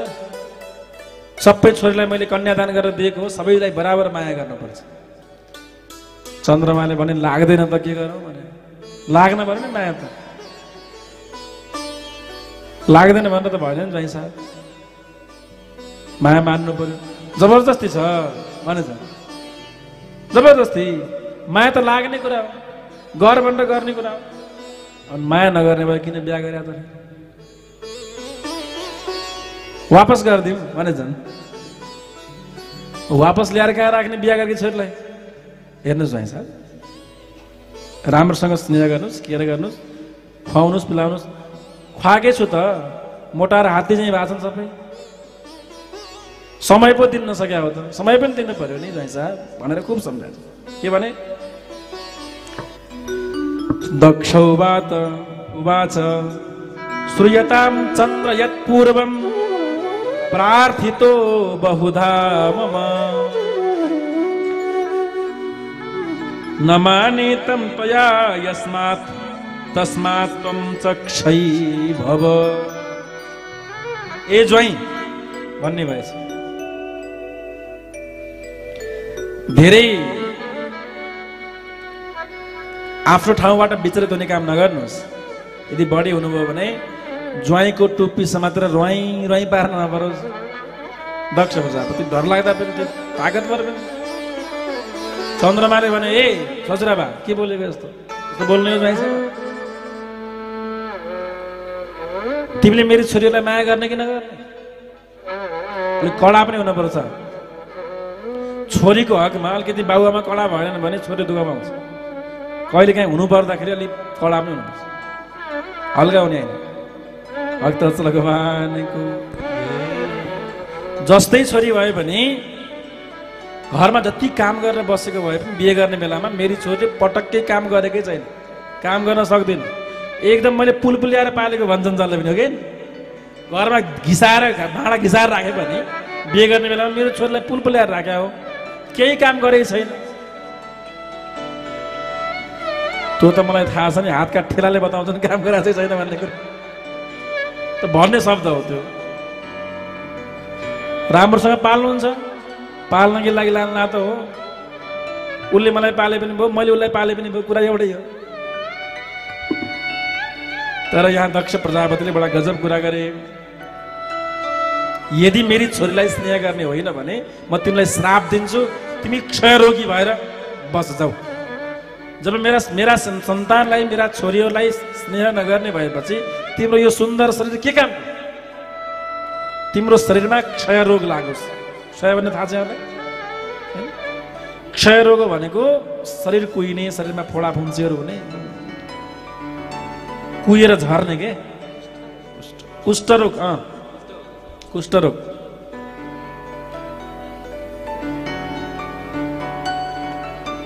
अब चन्द्रमाको त्यो सुन्दर शरीर पुरै क्षयरोग लागेर बिजोग बिजोग बिजोग भयो, बर्बादै भयो। लौ न के गर्ने होला। चन्द्रमा ब्रह्माजीको शरणमा गए र ब्रह्माले, सबै देवताहरूले ब्रह्मासँग प्रार्थना गरे। ब्रह्मोवाच अहो कष्टम महज्जातम सर्वलोकस्य दुःखदम चन्द्रस्तु सर्वदा दुष्टो यदश्च सप्तवान। चन्द्रमा सधैँ दुष्ट नै हो, केही समयसम्म दुःख पाओस्, केही फरक पर्दैन। आफ्नो रूपको घमण्डी गर्ने, मै छु राम्रो भन्ने, दङ्ग पर्ने, राम्रो छु भन्दैमा जे पनि बोल्ने, जे पनि गर्ने हुन्छ। त्यो दुष्टले एकछिन दुःख पाओस् भनेर ब्रह्माजीले भन्नुभएछ। तर धेरै नै भएपछि, शरीर कुहिन थालेपछि, बर्बाद बिजोग भएपछि माया पनि लायो। बृहस्पति गृहं गत्वा तारा दुष्टेन वै हृता तस्य भार्या पुनस्तैव सदैत्यान् समुपस्थित। यो चन्द्रमा एकपटक आफ्नै गुरु बृहस्पतिको पत्नीलाई पनि कुदृष्टि राखेको थियो। बृहस्पतिको पत्नीलाई, गुरुपत्नीलाई कुदृष्टि राख्ने र दैत्यहरूसँग मिलेर देवतासँग युद्ध गर्ने काम पनि गरेको थियो। त्यसैले यसले दुःख पाएकै राम्रो छ, जे भयो राम्रै भयो। तर धेरै समय भएपछि उपाय केही त भन्नु पर्यो। यहाँ ब्रह्माजीले भन्नुभयो, अब तिम्रो कुष्ठ रोग निको गर्नको लागि उपाय एउटा मात्रै छ। त्यो के हो? भगवान शिवको आराधना। बोल शंकर भगवानको जय। त सोमनाथ जुन ज्योतिर्लिङ्ग अहिले रहेको छ, त्यसै ठाउँमा पावन समुद्रको तटमा पार्थिव माने माटोको शिवलिङ्ग बनाएर चन्द्रमाले पूजा गरे। आवाह्य तीर्थवर्याणि सरस्वत्यादिकानि च पार्थिवेन तदा पूजां मृत्युञ्जय विधानत। महामृत्युञ्जय मन्त्र द्वारा भगवान शिवको पार्थिव शिवलिङ्ग पूजा गरे।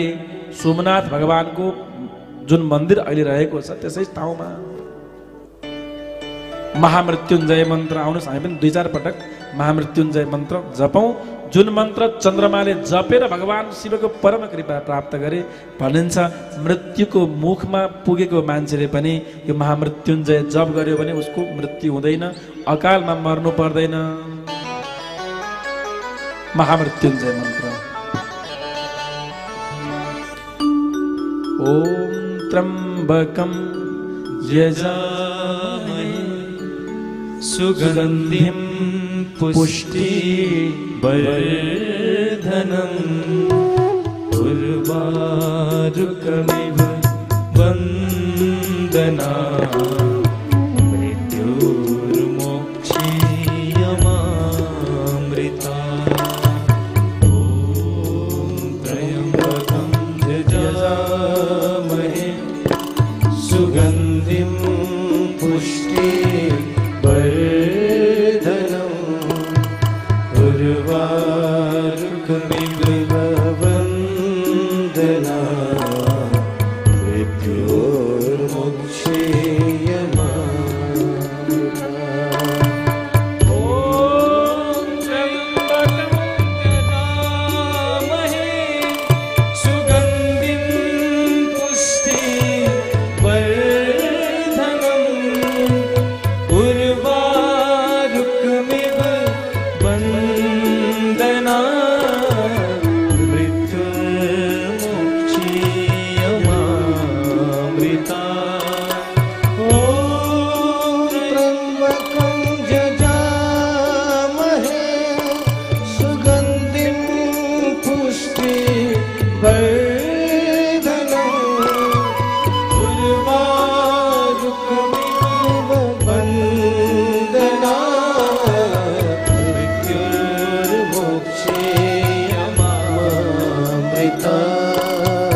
बोल शंकर भगवान।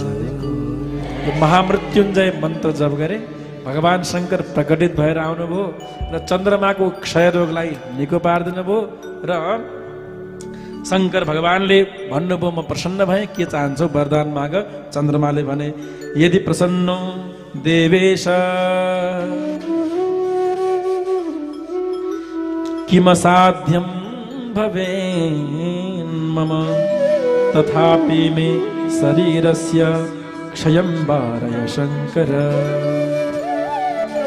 पक्षे च क्षेयतां चन्द्र।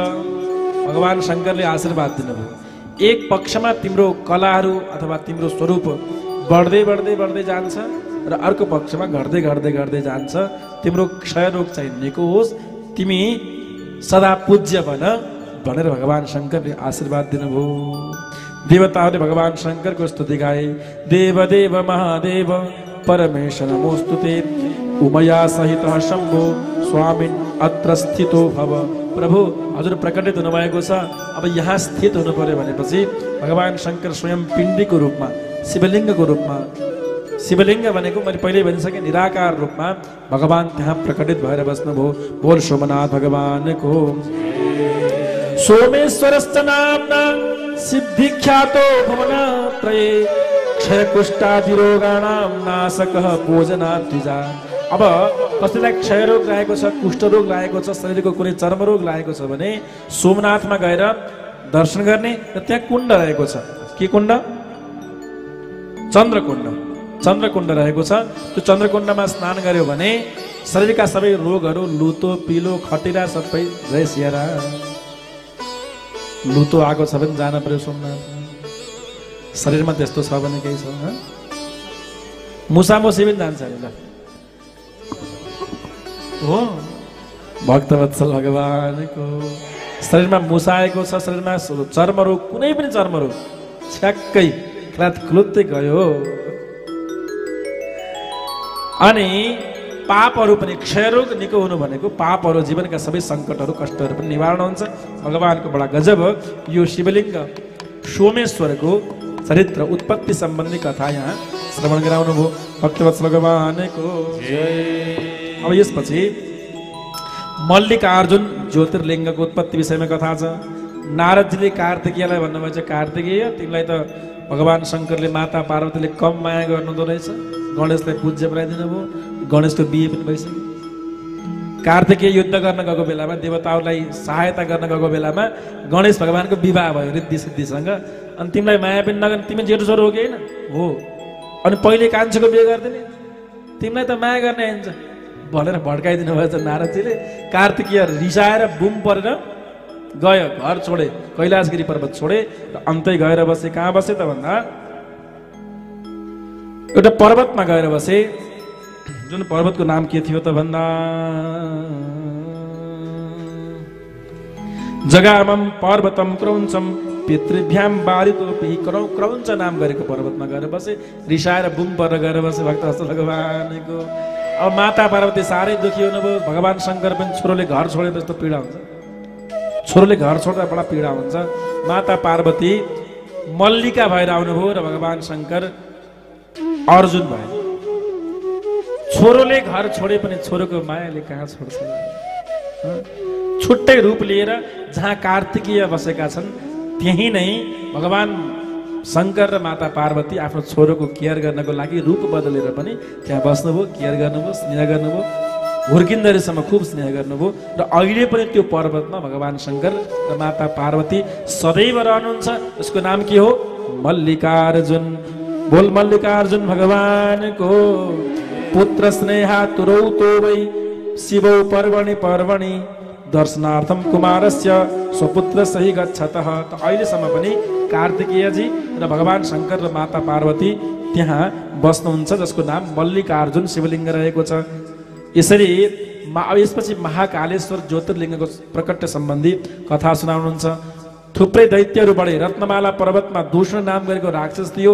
राक्षसले त्राही त्राही पारिदियो, चारैतिर पापाचार, दुष्टाचार, अनाचार, अत्याचार, भ्रष्टाचार बढायो।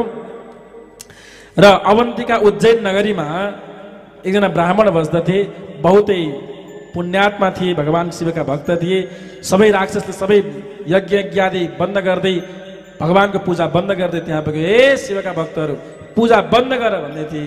तर भगवान शिवका भक्त ब्राह्मणले पूजा बन्द गरेनन्।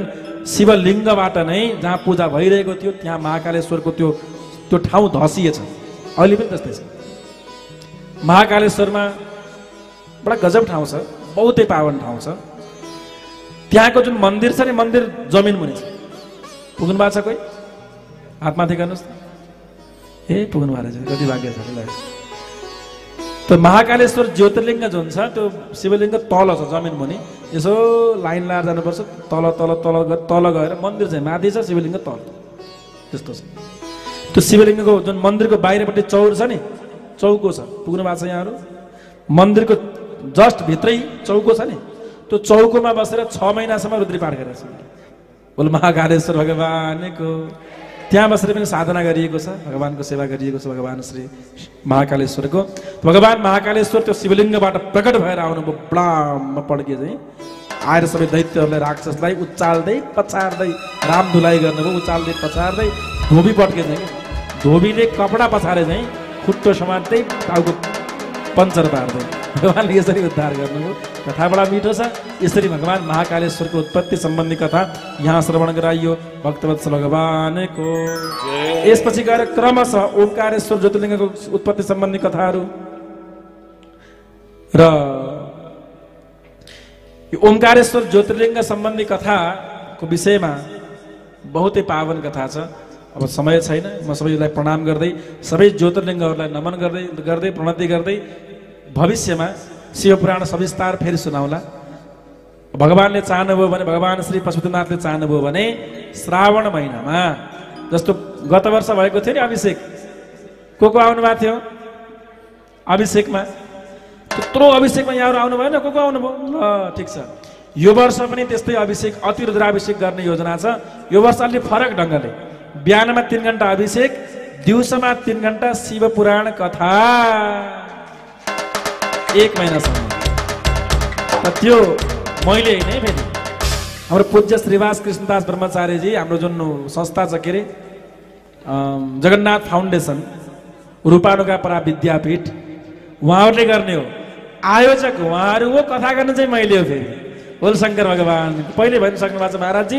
यसपटक 1 महिना अहिले हजुरले शिवपुराण श्रवण गराउनु भयो, मन भरिएन। टिभी त मैले हेरेकै छु, शिवपुराणको पुरै भाग कथा सुन्न पाइएन, धेरै भक्तहरूले पाउनु भएन। 1 महिनासम्म शिवपुराण भयो भने त पक्कै पनि शिवकथा पुरै सुन्न पाइन्छ होला भनेर श्रावणमा त्यो योजना बन्दैछ। भगवानले चाहनुभयो भने 1 महिना पर्यन्त शिवपुराण कथा श्रावणमा बिहानमा अभिषेक 25-30 जना 40 जना ब्राह्मणले पाठ गर्नुहुन्छ, अभिषेक गर्नुहुन्छ, दिउँसोमा शिवपुराण कथा हुन्छ। यस्तो खालको योजना पूज्य श्रीवास कृष्णदास ब्रह्मचारी गुरुले गर्नुभएको छ। उहाँको नाममा ताली बजाउँछ। र 17 गते जाने हो नि होइन? को जाने हो? नृसिंहधाममा जान आउन फेरि छ, जान फेरि आउन फेरि, खाना फेरि, बस्न फेरि। भारतमा भन्थे कि आना फेरि जाना फेरि पकड लिया खाना फेरि भन्ने। ट्रेनमा यात्रा गर्ने टिकट नकाटिकन बाबाजीहरूले ट्रेनमा यात्रा गर्ने टिकट नकाटिकन आना फेरि जाना फेरि पकड लिया खाना फेरि अरे कि जेलमा गएर भक्तवत्सल भगवानको त त्यस्तै व्यवस्था गर्नुभएको छ श्रीवास प्रभुजीले। त जाने हो 17 गते म पनि जाने हो। मसँग को जाने? तर मसँग जानेहरू 1 रात काट्न पर्छ नि। 17 गते यहाँ समापन हुन्छ, समापन सकिएपछि बाहिर गाडी लागिरहेको हुन्छ। त्यो गाडीमा सर्र चढ्ने, कीर्तन गाउँदै जाउँला। कहाँ जाउँला? नरसिंहधाम। भजन कीर्तन गाउँदै गाउँदै त हाम्रो किनभने 19 गतेबाट पोखरामा कार्यक्रम भएको हुनाले 17 गते साँझ हामी त्यहाँ जान्छौँ, 18 गते बिहान त्यहाँ भोजन गरेर त्यहाँबाट हामी पोखरा जान्छौँ। यहाँहरूलाई यता पठाइदिन्छौँ। हुन्छ? को जाने? मसँग जानेले हात माथि गर्नुहोस् है। 1 दिन पोखरा त बरु के लाने र, पोखरा आफै आउनुहुन्छ उहाँहरू। नृसिंहधाममा मसँग जान चाहने भक्तहरूले बाहिर नाम टिपाउने है। एउटा बस बुक गर्न पर्यो नि त होइन? बुझ्नुभयो? बस्ने व्यवस्था राम्रो छ, के चिन्ता मान्नु पर्दैन माताजीहरू। 1 दिन नृसिंहधाममा रात बिताउँ, के फरक पर्छ? फरक पर्छ? कमसेकम कति एउटा बसमा कति अटाइन्छ? 50-60 जना हो, 40 जना। र 40 जना मात्रै हाम्रो यात्रामा चाहिँ 40 जना जान पाइन्छ। 40 जना मध्ये अघि माताजीले भन्दै हुनुहुन्थ्यो, हाम्रो माताजीले खै ऊ त्यहाँ हुनुहुन्छ।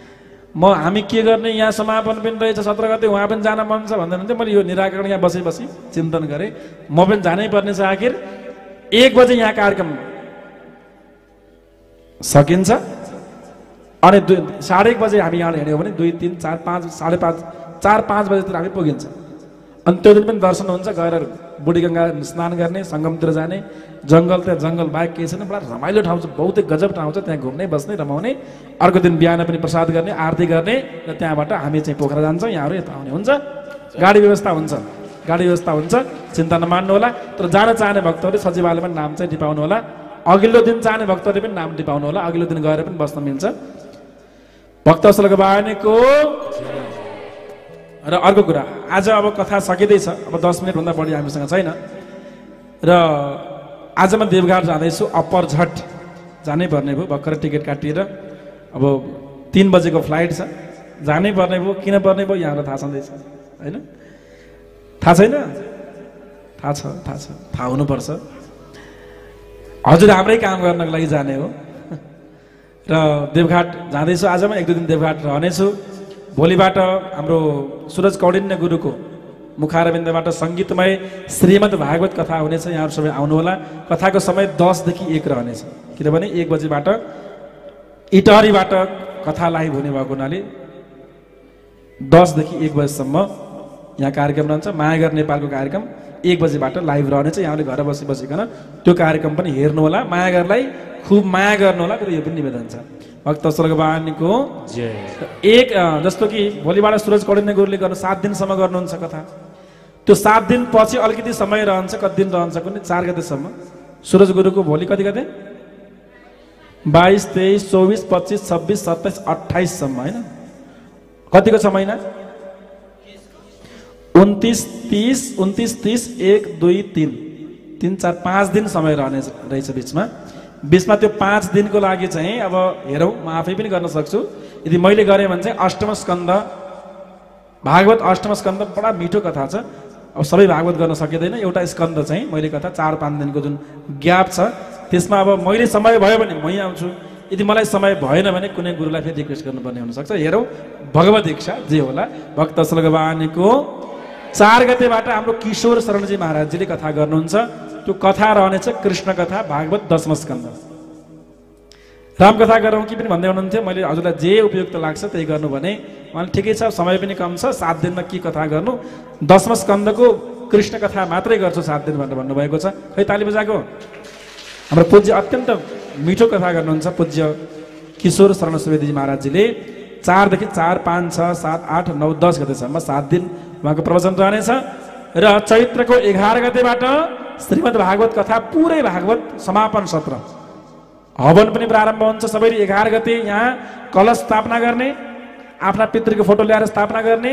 11 देखि कतिसम्म 17 गतेसम्म समापन सत्र हुन्छ। हवन आदि कर्म 13 गतेबाट प्रारम्भ हुन्छ। यो सबै कार्यक्रमको समापन सत्र भएको हुनाले जसले दान गर्नुभएको छ, सङ्कल्प गर्नुभएको छ, अर्चन गर्नुभएको छ, तुलसी अर्चन गर्नुभएको छ, सबै सहभागी बन्नुपर्छ। त्यतिखेर हवन पनि गर्न पाइयो र भूमिदानको कार्ड पनि हामी तयार पार्छौँ त्यो बेलामा। र अन्न क्षेत्रको सदस्य बन्नुभएकाहरूको लागि त्यो कार्ड पनि हामी त्यतिखेर नै तयार पार्छौँ। माटो सङ्कल्प गर्ने काम पनि त्यतिखेर गरौँला, हुन्छ।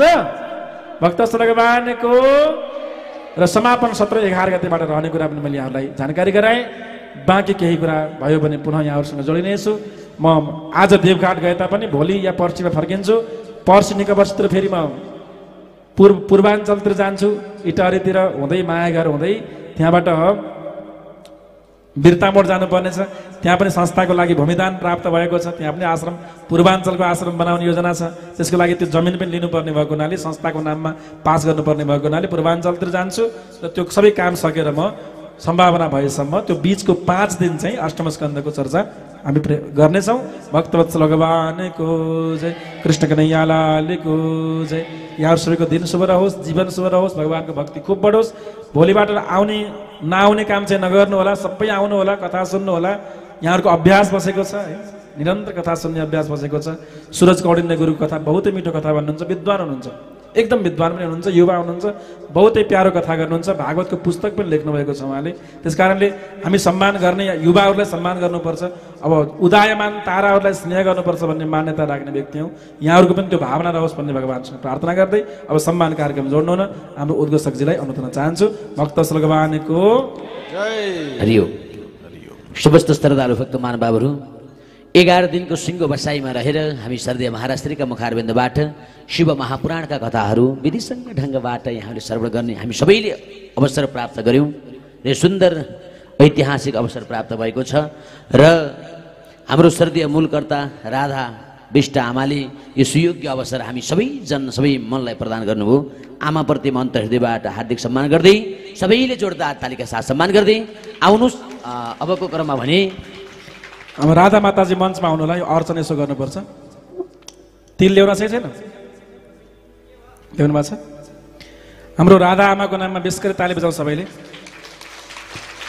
राधा माताले गर्दाखेरि यो शिवपुराण हामी कथा श्रवण गर्न पायौँ र यति आनन्दमा डुब्न पायौँ कि मलाई त साह्रै आनन्दको अनुभूति भएको छ। र सबै कलाकार मित्रहरूलाई पनि दक्षिणा आमाले प्रदान गर्नुभएको छ। आमाले विशेष व्यवस्था गर्नुभएको छ। ताली बजाउँ सबैले। आरती पछि अहिले अर्चन गर्नुहोस्। हाम्रो आचार्यजी कहाँ हुनुहुन्छ, कृपया मञ्चमा आउनुहोला। यो शिवपुराणमा भगवान् शिवका 1008 नाम भगवान् श्री नारायणद्वारा दिएका नामहरू यहाँ वर्णन छ। त्यही नामद्वारा आज यो कोटिरुद्र संहितामा यो चर्चा आउँछ। यिनै नामद्वारा यहाँ अर्चन गर्ने काम हुनेछ। हाम्रो आचार्यजी कृपया मञ्चमा आएर हाम्रो मूलकर्ताजीको अर्चन कार्यक्रम अगाडि बढाउनु हुनेछ। सम्मान कार्यक्रम पनि हुँदै गर्छ, अर्चन कार्यक्रम पनि हुँदै गर्छ, किनभने यसलाई लगभग 1 घन्टा समय लाग्छ, आधी घन्टा समय लाग्छ। त्यस कारणले गर्दा हाम्रो श्रद्धेय श्रीधर गुरुलाई म मञ्चमा बोलाउन चाहन्छु। र यहाँ सम्मान कार्यक्रम पनि चल्दै गर्छ, यो अर्चन कार्यक्रम पनि हामी सबैले अर्चन गर्न पाउँछौँ, तर अन्तिममा अहिले गरौँला। सबैले तयारी गर्नुभएको छ र अर्चनको तिल लिएर आउनु भएको छ र छैन नि? त्यस कारणले मूल कर्ताले गर्नुहुन्छ, अरूले पछि अन्तिममा थोरै मन्त्रद्वारा गराउँला। भक्तवत्सल भगवानको जय भन्दै आउनु श्रद्धालु भक्त महानुभावहरू। धेरै श्रद्धालु दान विधाताका सम्मानलाई जोड्नुपर्ने छ, समय हामीसँग निकै कम छ भन्दै यतिखेर राजकुमार सङ्ग्रौला, रीता सङ्ग्रौला, विराटनगर 1 मोरङबाट समस्त 21 रुपियाँ उद्धार गर्दै रश्मि सङ्ग्रौला, राजकुमार सङ्ग्रौला, रीता सङ्ग्रौलाज्यूले 1 हात भूमिदान अर्पण गर्नु भएको छ। जय जय होस्, मङ्गल होस्, कल्याण होस्, घरमा सुख शान्ति समृद्धिको कामना गर्दै मञ्चमा आएर सम्मान गर्नको लागि म चाहन्छु। जोरदार तालीका साथ सम्मान गर्नुहोला। यसै गरी हामी बिचमा दानवीर दाताका रूपमा यतिखेर शुभ गौरी नापिट इन्द्रचोक 25 काठमाडौँबाट समस्त 21 कुलपित उद्धार गर्दै यो पवित्र पावन पुण्यक्रममा 1 हात भूमिदान अर्पण गर्नु भएको छ। जय जय होस्, मङ्गल होस्, कल्याण होस्, घरमा सुख शान्ति समृद्धि कामना गर्दै शुभ गौरी नापितज्यूलाई मञ्चमा आएर सम्मान गर्न लाउन चाहन्छु। जोरदार ताली सम्मान गर्नुहोला। यसै गरी हामी बिचमा दानवीर दाताका रूपमा यतिखेर सानु केसी कार्की नङखिल 10 भक्तपुरबाट समस्त 21 कुलपित उद्धार गर्दै यो पवित्र पावन पुण्यक्रममा 5111 रुपियाँ सेवादान अर्पण गर्नु भएको छ। जय जय होस्, मङ्गल होस्, कल्याण होस्, घरमा सुख शान्ति समृद्धि कामना गर्दै सम्मान गर्नको लागि सानु केसी कार्कीज्यूलाई मञ्च पालाउन चाहन्छु। जोरदार ताली सम्मान गर्नुहोला। यसै गरी दानवीर दाताका रूपमा हामी बिचमा यतिखेर राजेन्द्र खत्री, अम्बिका खत्री, कलङ्की 14 मास्टर मार्ग काठमाडौँबाट 1 हात भूमिदान अर्पण गर्नु भएको छ। जय जय होस्, मङ्गल होस्, कल्याण होस्, घरमा सुख शान्ति समृद्धि भक्ति स्कृति सदैव प्राप्त होस् भन्दै सम्मान गर्नको लागि मञ्च पालाउन चाहन्छु। जोरदार ताली सम्मान गर्नुहोला। ताली सेलायो। यसै गरी पार्वती पौडेल 12 विषय नगरपालिका 9 सिन्धुपाल्चोकबाट समस्त 21 कुलपित उद्धार गर्दै यो पवित्र पावन पुण्यक्रममा 5100 रुपियाँ सेवादान अर्पण गर्नु भएको छ। जय जय होस्, मङ्गल होस्, कल्याण होस् भन्दै पार्वती पौडेलज्यूलाई मञ्चमा आएर सम्मान गर्न लाउन चाहन्छु। जोरदार तालीका साथ सम्मान गर्नुहोला। यसै गरी हामी बिचमा दानवीर दाताका रूपमा यतिखेर विश्वराज ढुङ्गेल, रामेश्वरी र आमा टीका कुमारी ढुङ्गेल लगायत सिंह परिवारबाट आदरणीय आमा टीका कुमारी ढुङ्गेल 100 वर्षकी हुनुहुन्छ आमा चाहिँ। उहाँहरू सिंह परिवार भक्तपुरबाट 1 हात भूमिदान अर्पण गर्नु भएको छ। जय जय होस्, मङ्गल होस्, कल्याण होस्, घरमा सुख शान्ति समृद्धिको कामना गर्दै सम्मान गर्न मञ्च पाउन चाहन्छु। हाम्रो टीका कुमारी आमा अझै 20 वर्ष बाँचेर 120 वर्षमा निरोगी भएर बाँचेको देखेर सुन्न पाइयोस्, यही कामना यही चाहना भाव गर्दै जोरदार तालीका साथ सम्मान गर्न चाहन्छौँ। यसै गरी हामी बिचमा दानवीर दाताका रूपमा भक्तपुर सूर्यविनायकबाट श्रद्धेय कैलाश थापा, यसै गरी उर्मिला थापाज्यूले यो पवित्र पावन पुण्यक्रममा हामी बिचमा 1 हात भूमिदान अर्पण गर्नु भएको छ। जय जय होस्, मङ्गल होस्, कल्याण होस्, घरमा सुख शान्ति समृद्धिको कामना गर्दै सम्मान गर्नको लागि कैलाश उर्मिला थापाज्यूलाई मञ्चमा पालाउन चाहन्छु। जोरदार तालीका साथ सम्मान गर्नुहोला। यसै गरी हामी बिचमा दानवीर दाताका रूपमा हुनुहुन्छ श्रद्धेय उर्मिला लामा, भुम्लु 4 चौबास काभ्रेबाट समस्त 21 कुलपित उद्धार गर्ने पवित्र सङ्कल्प राख्दै यो पवित्र पावन पुण्यक्रममा 14242 रुपियाँ सेवादान अर्पण गर्नु भएको छ। जय जय होस्, मङ्गल होस्, कल्याण होस्, घरमा सुख शान्ति समृद्धि भक्ति स्कृति सदैव प्राप्त बनोस्, हामी यही कामना यही चाहना भाव व्यक्त गर्न चाहन्छौँ। यसै गरी हातेमालो महिला समूह गोदावरी नगरपालिका ललितपुरबाट सिङ्गो आमा समूहको तर्फबाट यो पवित्र पावन पुण्यक्रममा 1 हात भूमिदान अर्पण गर्नु भएको छ। जय जय होस्, मङ्गल होस्, कल्याण होस्, घरमा सुख शान्ति समृद्धिको कामना गर्दै हातेमालो महिला समूहको आदरणीय प्रतिनिधिज्यूलाई मञ्चमा आएर सम्मान गराउन चाहन्छु। जोरदार ताली सम्मान गर्नुहोला। यसै गरी हामी बिचमा दानवीर दाताका रूपमा हुनुहुन्छ शोभादेवी रावत काभ्रे 11बाट समस्त 21 कुलपित उद्धार गर्ने पवित्र सङ्कल्प राख्दै 5000 रुपियाँ सेवादान अर्पण गर्नु भएको छ। जय जय होस्, मङ्गल होस्, कल्याण होस्, घरमा सुख शान्ति समृद्धिको कामना गर्दै शोभादेवी रावतज्यूलाई मञ्चमा आएर सम्मान गर्न लाउन चाहन्छु। जोरदार ताली सम्मान गर्नुहोला। यसै गरी हामी बीचमा दानवीर दाताका रूपमा हुनुहुन्छ यतिखेर प्राध्यापक मुकुन्द राज दाहाल सीता रेग्मी दाहाल उहाँले ओखलढुङ्गाबाट सिद्धिचरण 7 ओखलढुङ्गाबाट समस्त 21 कुलविद्यार्थी उद्धार गर्ने पवित्र संकल्प राख्दै एक हात भूमिदान अर्पण गर्नु भएको छ। जय जय होस्, मङ्गल होस्, कल्याण होस्, घरमा सुख शान्ति समृद्धिको कामना गर्दै सम्मान गर्नलाई मञ्च पालन गर्न चाहन्छु। जोरदार ताली सम्मान गर्नुहोला। यसै गरी द्रौपदी थापा धापासी 4 काठमाडौँबाट समस्त 21 कुलविद्यार्थी उद्धार गर्दै एक हात भूमिदान अर्पण गर्नु भएको छ। जय जय होस्, मङ्गल होस्, कल्याण होस्, घरमा सुख शान्ति समृद्धि कामना गर्दै द्रौपदी थापाजीलाई मञ्चमा आएर सम्मान गर्न लाउन चाहन्छु। जोरदार ताली सम्मान गर्नुहोला। यसै गरी मनमाया पुन बलबहादुर पुन सुनकोशी काठमाडौँबाट अन्न क्षेत्रको संस्थापक बन्नु भएको छ। सम्मान गर्न मञ्च पालाउन चाहन्छु। जोरदार ताली सम्मान गर्नुहोला। यसै गरी एम प्रसाद पार्वती पौडेल 12 विषय सिन्धुपाल्चोकबाट एक हात भूमिदान प्रदान गर्नु भएको छ। मञ्चमा आएर सम्मान गराउन चाहन्छु। जोरदार ताली सम्मान गर्नुहोला।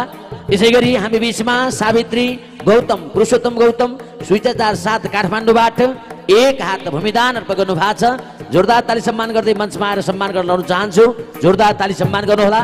यसै गरी उदय बहादुर थापा मनकुमारी थापा मगर उहाँहरू मध्यपुर ठिमी भक्तपुरबाट एक हात भूमिदान प्रदान गर्नु भएको छ। जोरदार ताली सम्मान गर्दै मञ्चमा आएर सम्मान पत्र गर्न लाउन चाहन्छु। जोरदार ताली सम्मान गर्नुहोला। लीला बल्लभ दाहाल ओखलढुङ्गाबाट यो पवित्र पावन पुण्यक्रममा अन्न क्षेत्रको संस्थापक बन्नु भएको छ। जोरदार ताली सम्मान गर्दै मञ्चमा आएर सम्मान गर्न लाउन चाहन्छु। जोरदार ताली सम्मान गर्नुहोला। देवनायक रामाकुज दास र केशवी देवनायक रामानुज दास र केशवी रामानुज दासी 12 विशेष सिन्धुपाल्चोकबाट एक हात भूमिदान प्रदान गर्नु भएको छ। मञ्चमा आएर सम्मान गर्न म चाहन्छु। जोरदार तालिका साथ सबै सम्मान गर्नुहोला।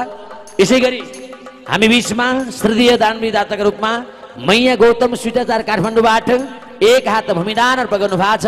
जोरदार तालिका साथ सम्मान गर्दै मञ्चमा आएर सम्मान गर्न लाउन चाहन्छु। जोरदार तालिका साथ सम्मान गर्नुहोला।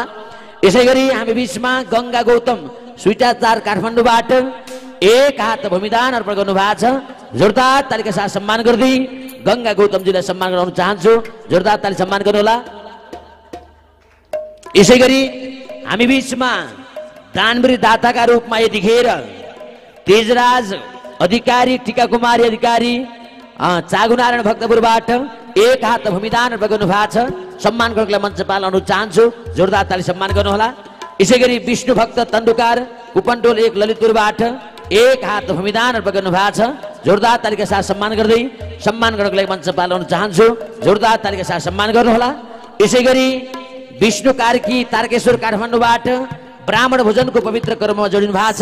जोरदार तालिका साथ सम्मान गर्दै सम्मान गर्न मञ्च पालन चाहन्छु। जोरदार ताली सम्मान गर्नुहोला। यसै गरी लेखनाथ पोखरेल लोकन्थली भक्तपुरबाट एक हात भूमिदान अर्पण गर्नु भएको छ। जोरदार तालिका साथ सम्मान गर्दै सम्मान गर्न मञ्च पालन गर्न चाहन्छु। जोरदार ताली सम्मान गर्नुहोला। सम्पूर्ण दानवीर दाताहरू सबैको जय होस्, मङ्गल होस्, कल्याण होस्, घरमा सुख शान्ति समृद्धि कामना गर्दै समस्त 21 कुल तरेर जाउन् हामी यही कामना यही चाहना भाव व्यक्त गर्दै समस्त दीप टेलिभिजन हेरेर बस्नुभएका लाखौँ लाख श्रद्धालु आमा बुवा दाजुभाइ दिदीबहिनीहरू यहाँहरूले यतिन्जेलको सुन्दर बसाइमा बडा दिव्यता भव्यतापूर्वक साथ दिनुभयो। यहाँहरू सबैप्रति विशेष आभार हार्दिक सम्मान भाव व्यक्त गर्दै सबैको जय होस्, मङ्गल होस्, कल्याण होस्, घरमा सुख शान्ति समृद्धिको कामना गर्दै भागवत भगवानको कृपा शिव पुराणको कृपा सबैप्रति बनोस् भन्दै अब भने हामी आरती पुष्पाञ्जलीका कर्ममा जोडिनेछौँ र यहाँहरू सबैलाई विशेष आभार हार्दिक सम्मान भाव व्यक्त गर्दै यहाँहरू हरेक जनजनलाई हरेक मनलाई अन्तर हृदयबाट हार्दिक सम्मान कृतज्ञ भाव व्यक्त चाहन्छु। र फेरि पनि भोलिबाट हामी ठिक 10 बजेबाट यहाँहरूका बिचमा 1 बजेसम्मको सुन्दर बसाइमा रहेर कर्मलाई भव्य सभ्य ढङ्गबाट अगाडि बढाउनेछौँ। यहाँहरू हरेक मनहरू हरेक जनहरू जोडिनबाट कोही पनि वञ्चित नबन्नुहोला।